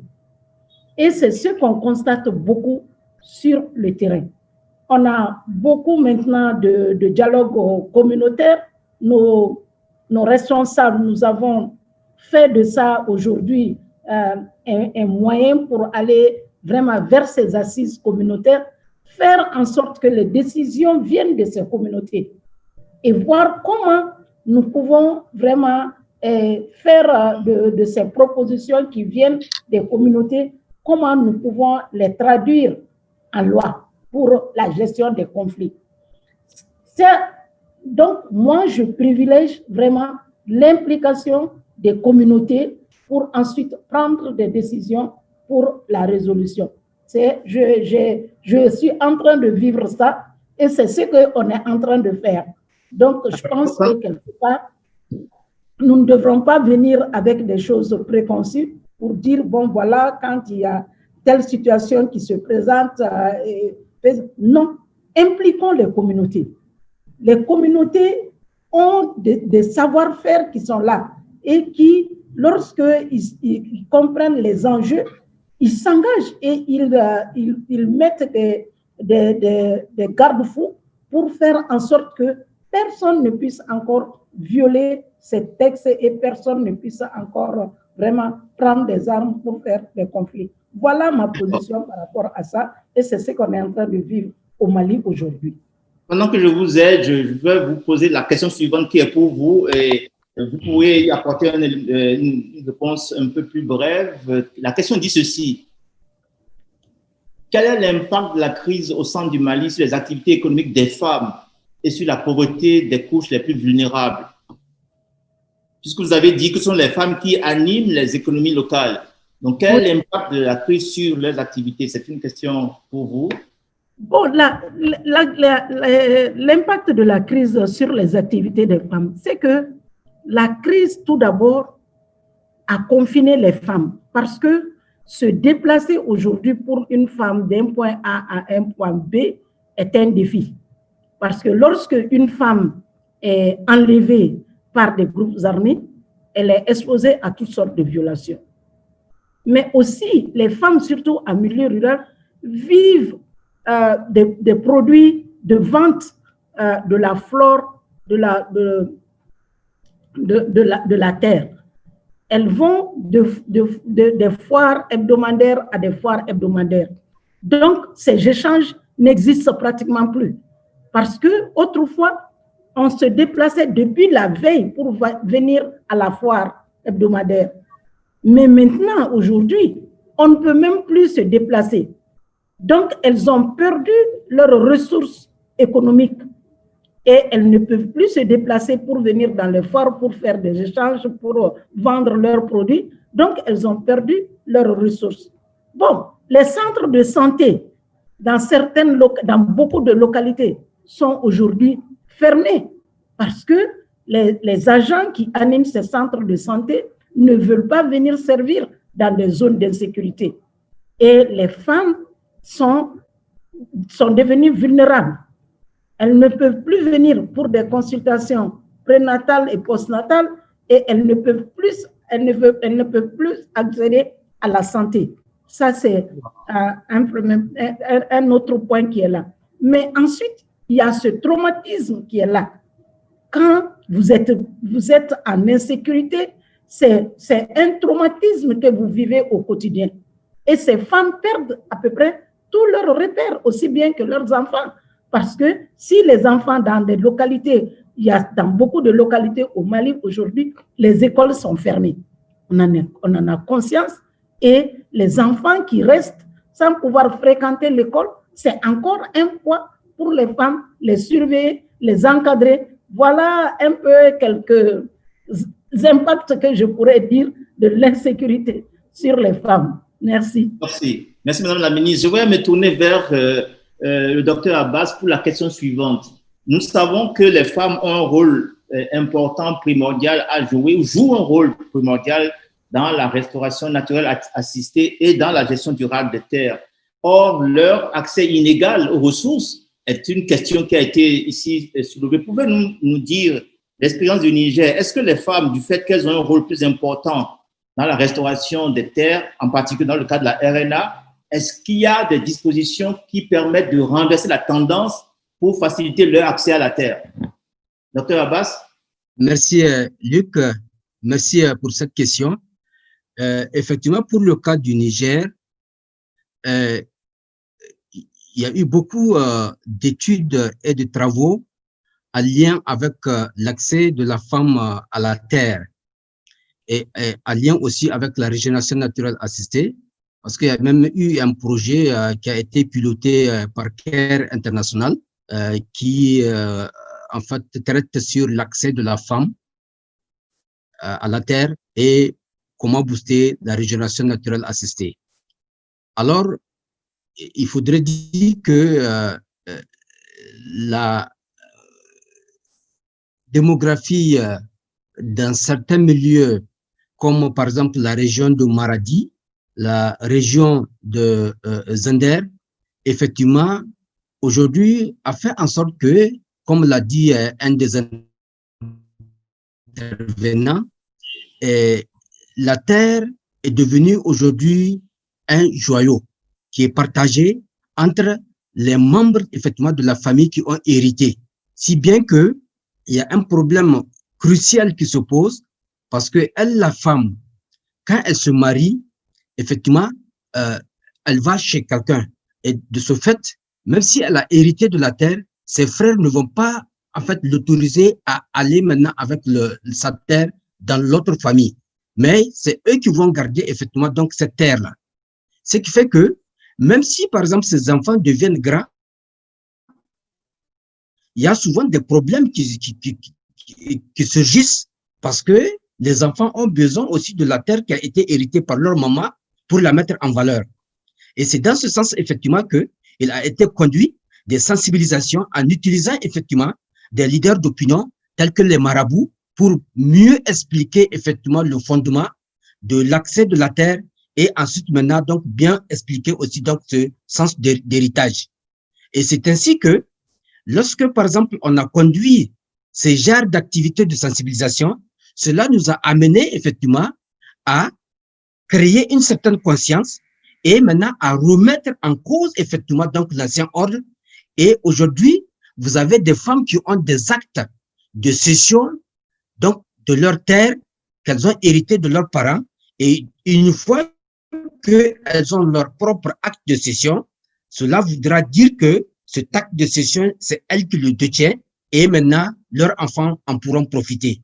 Alors, mieux encore, maintenant, pour donner foi effectivement donc au lien entre l'accès à la terre par les femmes avec la régénération naturelle assistée, là, nous avons mis en place effectivement donc des activités où, par exemple, on leur apprend effectivement à comment produire de l'aliment bétail à base effectivement des résidus des récoltes mélangés avec, par exemple, les gousses de certains arbustes issus de la régénération naturelle assistée.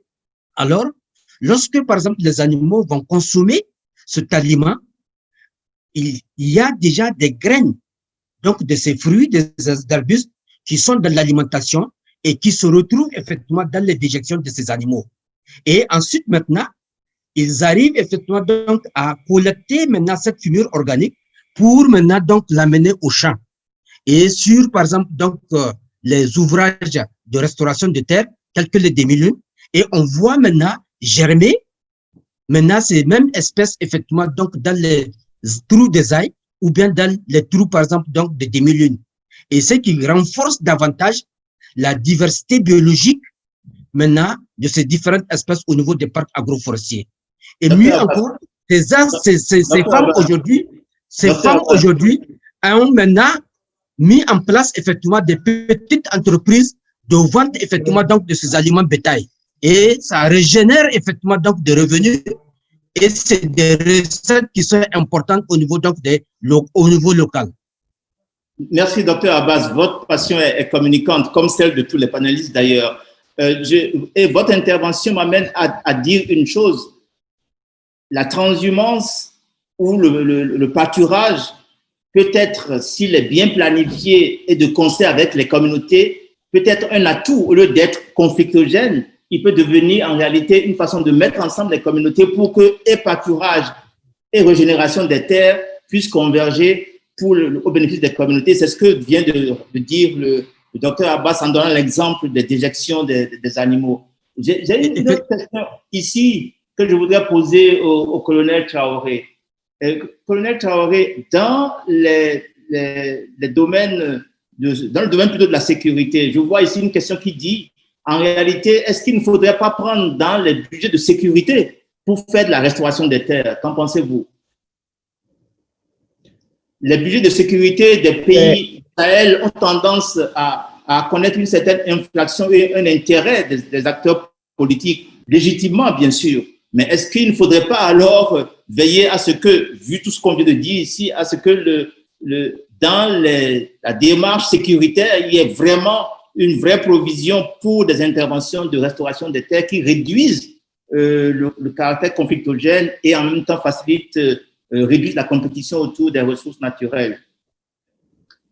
Merci pour cette question. Moi, je vois le problème d'une autre façon. Au lieu de prendre le budget de l'armée pour aller restaurer, le donner à l'agriculture ou à l'eau ou à l'environnement pour aller restaurer la terre, pourquoi on n'inclurait pas dans le programme de nos forces armées, dans la partie coopération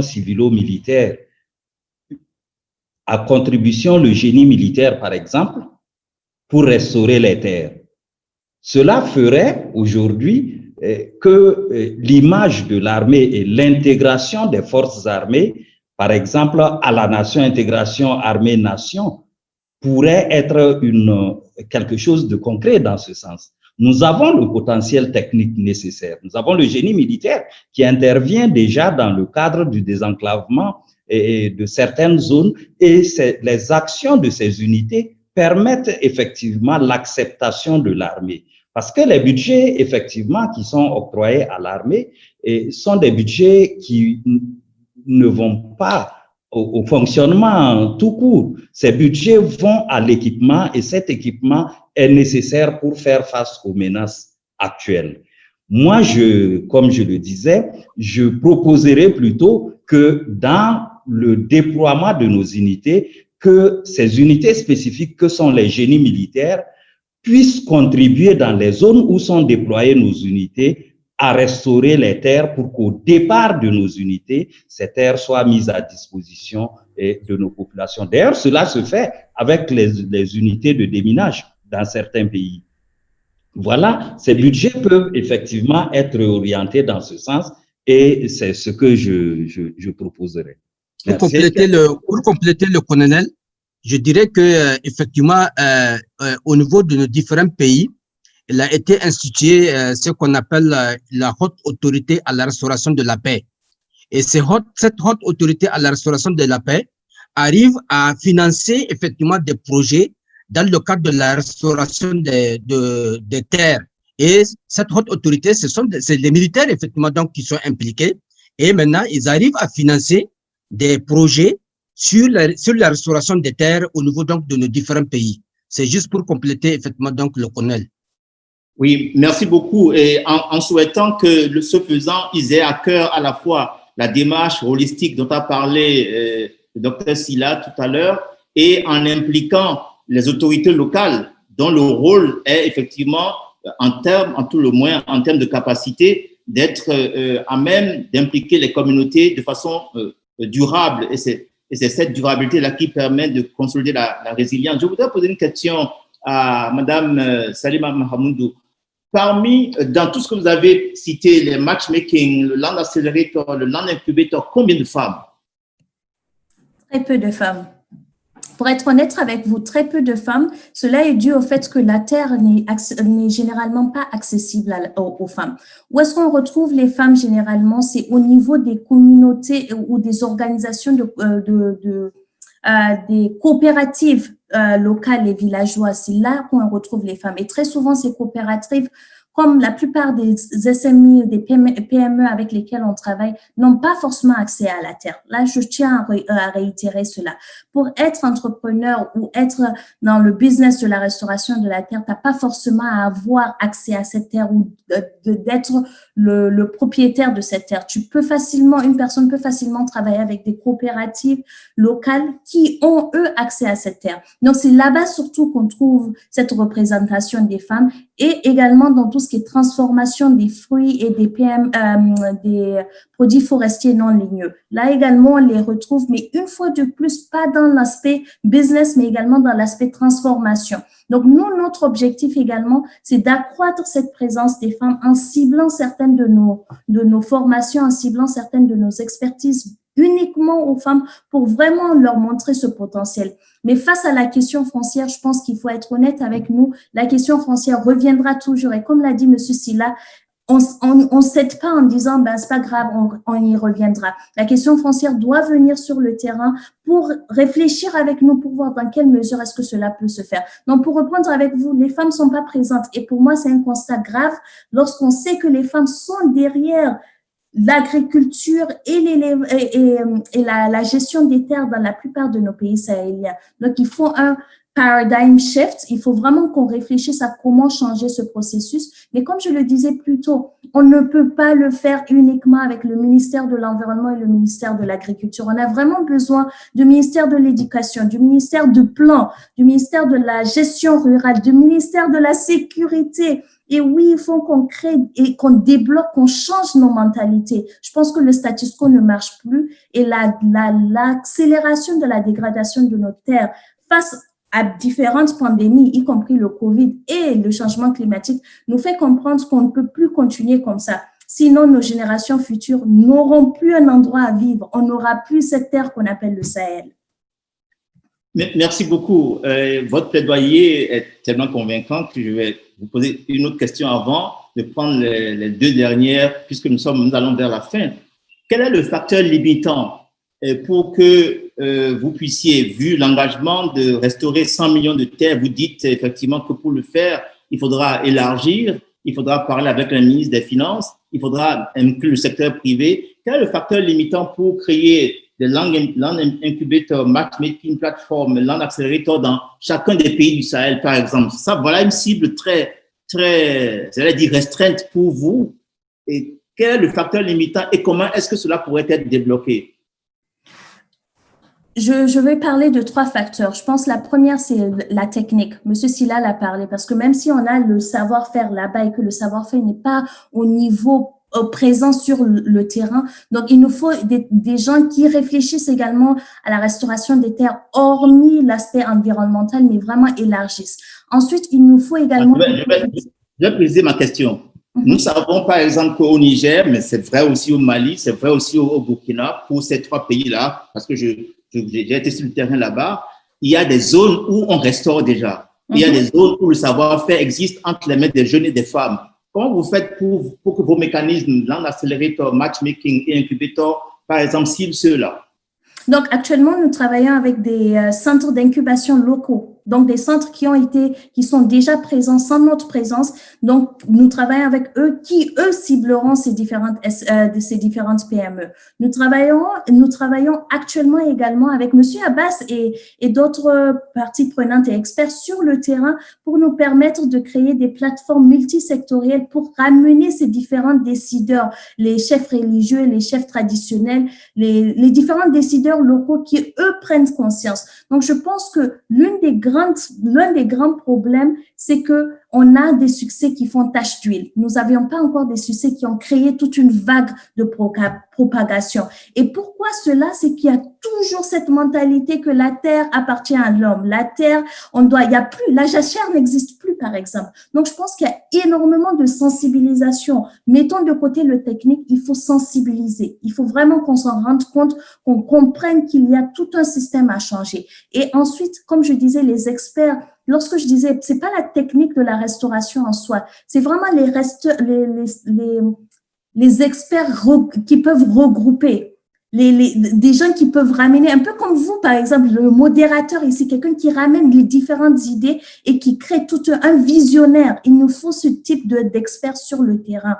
Et pour l'instant, nous n'avions pas, on a des sectoriels, on est experts dans l'agronomie, experts dans l'écologie, experts, on reste dans nos coins, en fait. Et c'est ça qui fait que on n'arrive pas à communiquer tous ensemble. Et le dernier point que je voulais dire, preuve à l'appui. Monsieur Sylla l'a dit, on a besoin de preuves.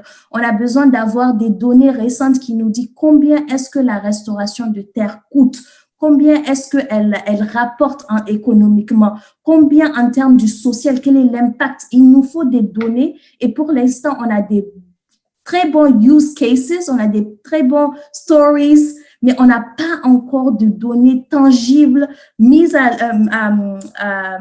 updated de manière récurrente et de manière systématique. Donc, il nous faut des données, il nous faut des visionnaires et surtout, il nous faut énormément de sensibilisation.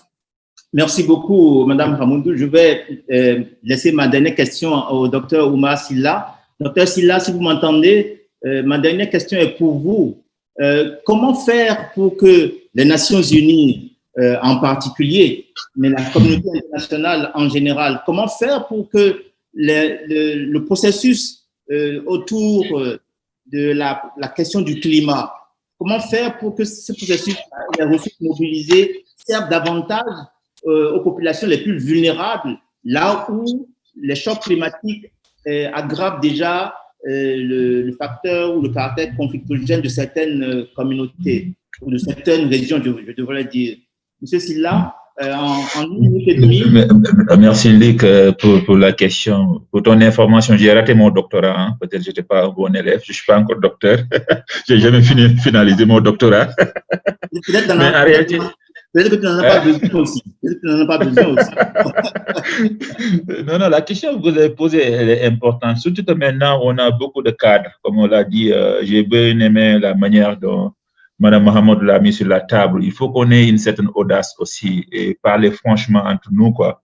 Parce que parfois, c'est vrai, on évolue dans le domaine du développement, mais on suit certains agendas et certaines logiques. Et à mon sens, aujourd'hui, il y a des points unificateurs au niveau régional, au niveau global. Donc, au niveau global, je pense que peut-être avec le nouveau leadership sur lequel on peut compter, donc de l'autre côté, le COP 21 peut encore ressusciter beaucoup de débats. On a aussi le Sendai Framework au niveau régional aussi. Je pense que il faudrait que l'Union africaine aussi puisse jouer un rôle beaucoup plus notable sur cette question. Donc, c'est vrai, ils ont mis en place un centre d'excellence sur les questions foncières, sur les politiques foncières, mais l'influence sur ces problèmes de conflits liés à la terre, à l'environnement sont encore un peu petits. Là, pour moi, la réponse, elle est très simple. Effectivement, si nous, en tant qu'acteurs internationaux, nous mettons ensemble nos efforts, nos pensées et nos moyens et travaillons avec les structures habilitées comme les gouvernements, comme vient de le dire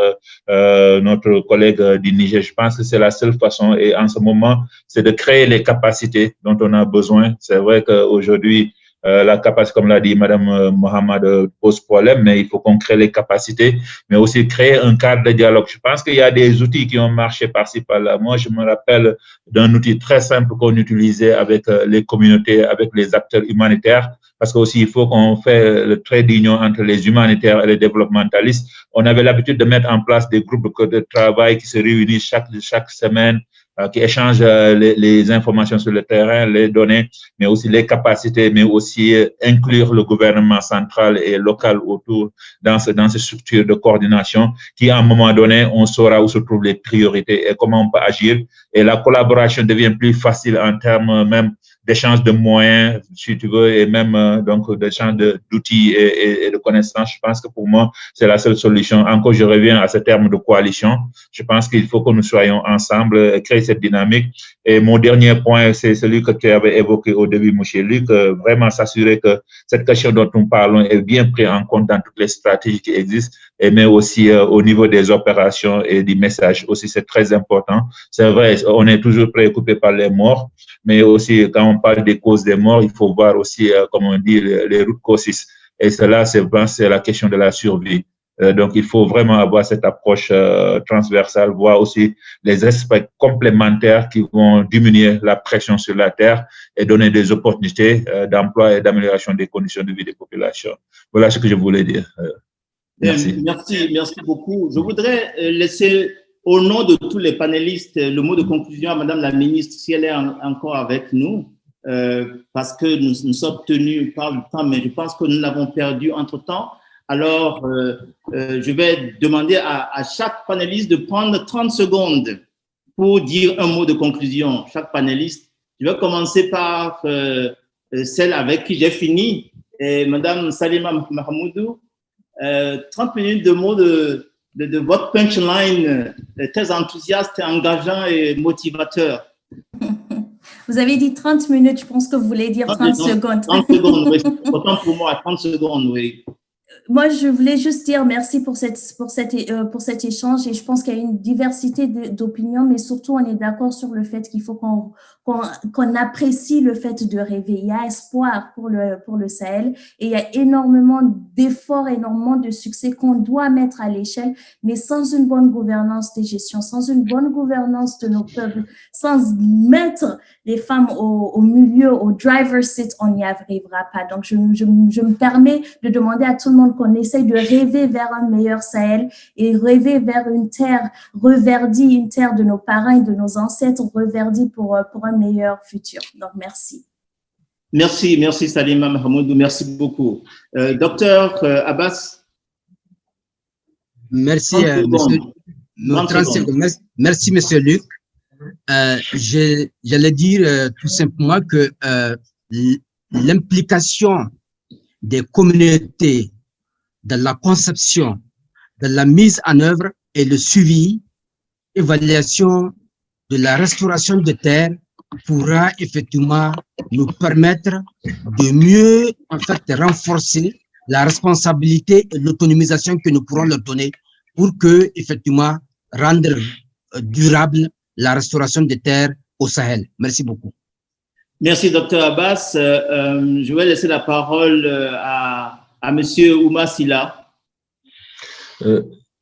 Encore une fois, monsieur le modérateur, je suis vraiment ravi d'être encore dans ce plateau et merci à Alain aussi de m'inviter. Et je pense que cette question elle est cruciale. Nous sommes tous conscients de la gravité de la situation et les enjeux qui sont devant nous. Pour moi, le mot final, c'est travaillons ensemble, mettons nos efforts ensemble pour affronter le diable et la montagne qui est géante. Merci beaucoup, monsieur le modérateur. À vous. Merci beaucoup, Omar. La montagne, on la grimpera avec la passion dont a fait montre, par exemple, notre panéliste Salima. Colonel Traoré, vous avez avec nous une conclusion. Oui, je suis là.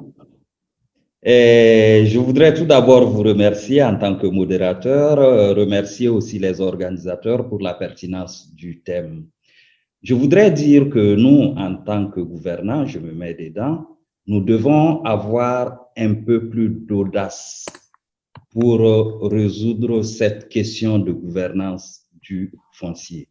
Nous devons quitter notre confort quelque peu politique pour nous intéresser mieux aux préoccupations des communautés à la base. Pour ce qui concerne la question de l'accès à la terre des femmes, aujourd'hui, nous constatons qu'une terre dégradée est abandonnée. Nos gouvernants ou nos gouvernements pourraient plus facilement récupérer ces terres parce que les propriétaires qui les ont abandonnés et poseraient moins de difficultés à les céder à l'État. Et si on arrivait à avoir ces terres, on les sécurise, on les réhabilite, on les restaure et on les met à la disposition des femmes et des jeunes. Voilà une idée que je lance. J'espère que la réflexion va continuer autour. Merci encore à tous et bon courage. Merci beaucoup, mon colonel. Et en fait, le mot de fin, c'est vous qui l'avez eu. Ce qu'ils appellent Social Return on Investment, donc le retour sur investissement au niveau social, qui a été calculé dans certaines zones où on a conduit des programmes de restauration naturelle assistée. On a vu que sur 7 ans, c'est $1, c'est $19 gagnés pour $1 investi. Et sur 13 ans, c'est $46 gagnés pour $1 investi. Je parle par exemple du nord du Ghana. Je parle aussi de certains programmes qui ont été conduits en Éthiopie, par exemple. Donc, c'est faisable. Les chiffres sont là, les données sont là, avec la passion, l'enthousiasme et la vision, un peu comme celle que Mme Hamoudou a partagée avec nous, avec une démarche aussi précise et spécifique que celle que vient de proposer le colonel Traoré, à savoir les terres dégradées sont abandonnées. En fait, la FAO les a classées comme terres marginales. Et j'ai toujours dit qu'elles ne sont pas marginales. Si vous les appelez marginales, vous n'appelez pas des investissements dessus. Ce sont des terres qui ont du potentiel de restauration et donc de productivité. Et si on les mobilise ainsi et qu'on les mobilise pour pouvoir précisément y mettre les femmes et les jeunes, et de manière à aussi les mettre à l'œuvre, à créer des emplois, eh bien, nous aurions fait œuvre utile. On aura fait reculer les aspects conflictogènes et on aura ainsi assuré le développement durable. Je voudrais surtout que tous ceux qui sont en ligne, et ils sont nombreux, se joignent à moi pour féliciter nos brillants panélistes et dire à chacun que le webinaire a été enregistré, donc il sera disponible en ligne. Alors, merci à vous tous, que chacun de vous fasse sienne ce qu'il a retenu de l'autre et qu'ainsi nous puissions, en conjuguant nos efforts, nous donner rendez-vous pour des résultats cette fois-ci. On a parlé de solutions, d'options. La prochaine fois, on parlera de résultats. Merci beaucoup à vous et à bientôt. Au revoir.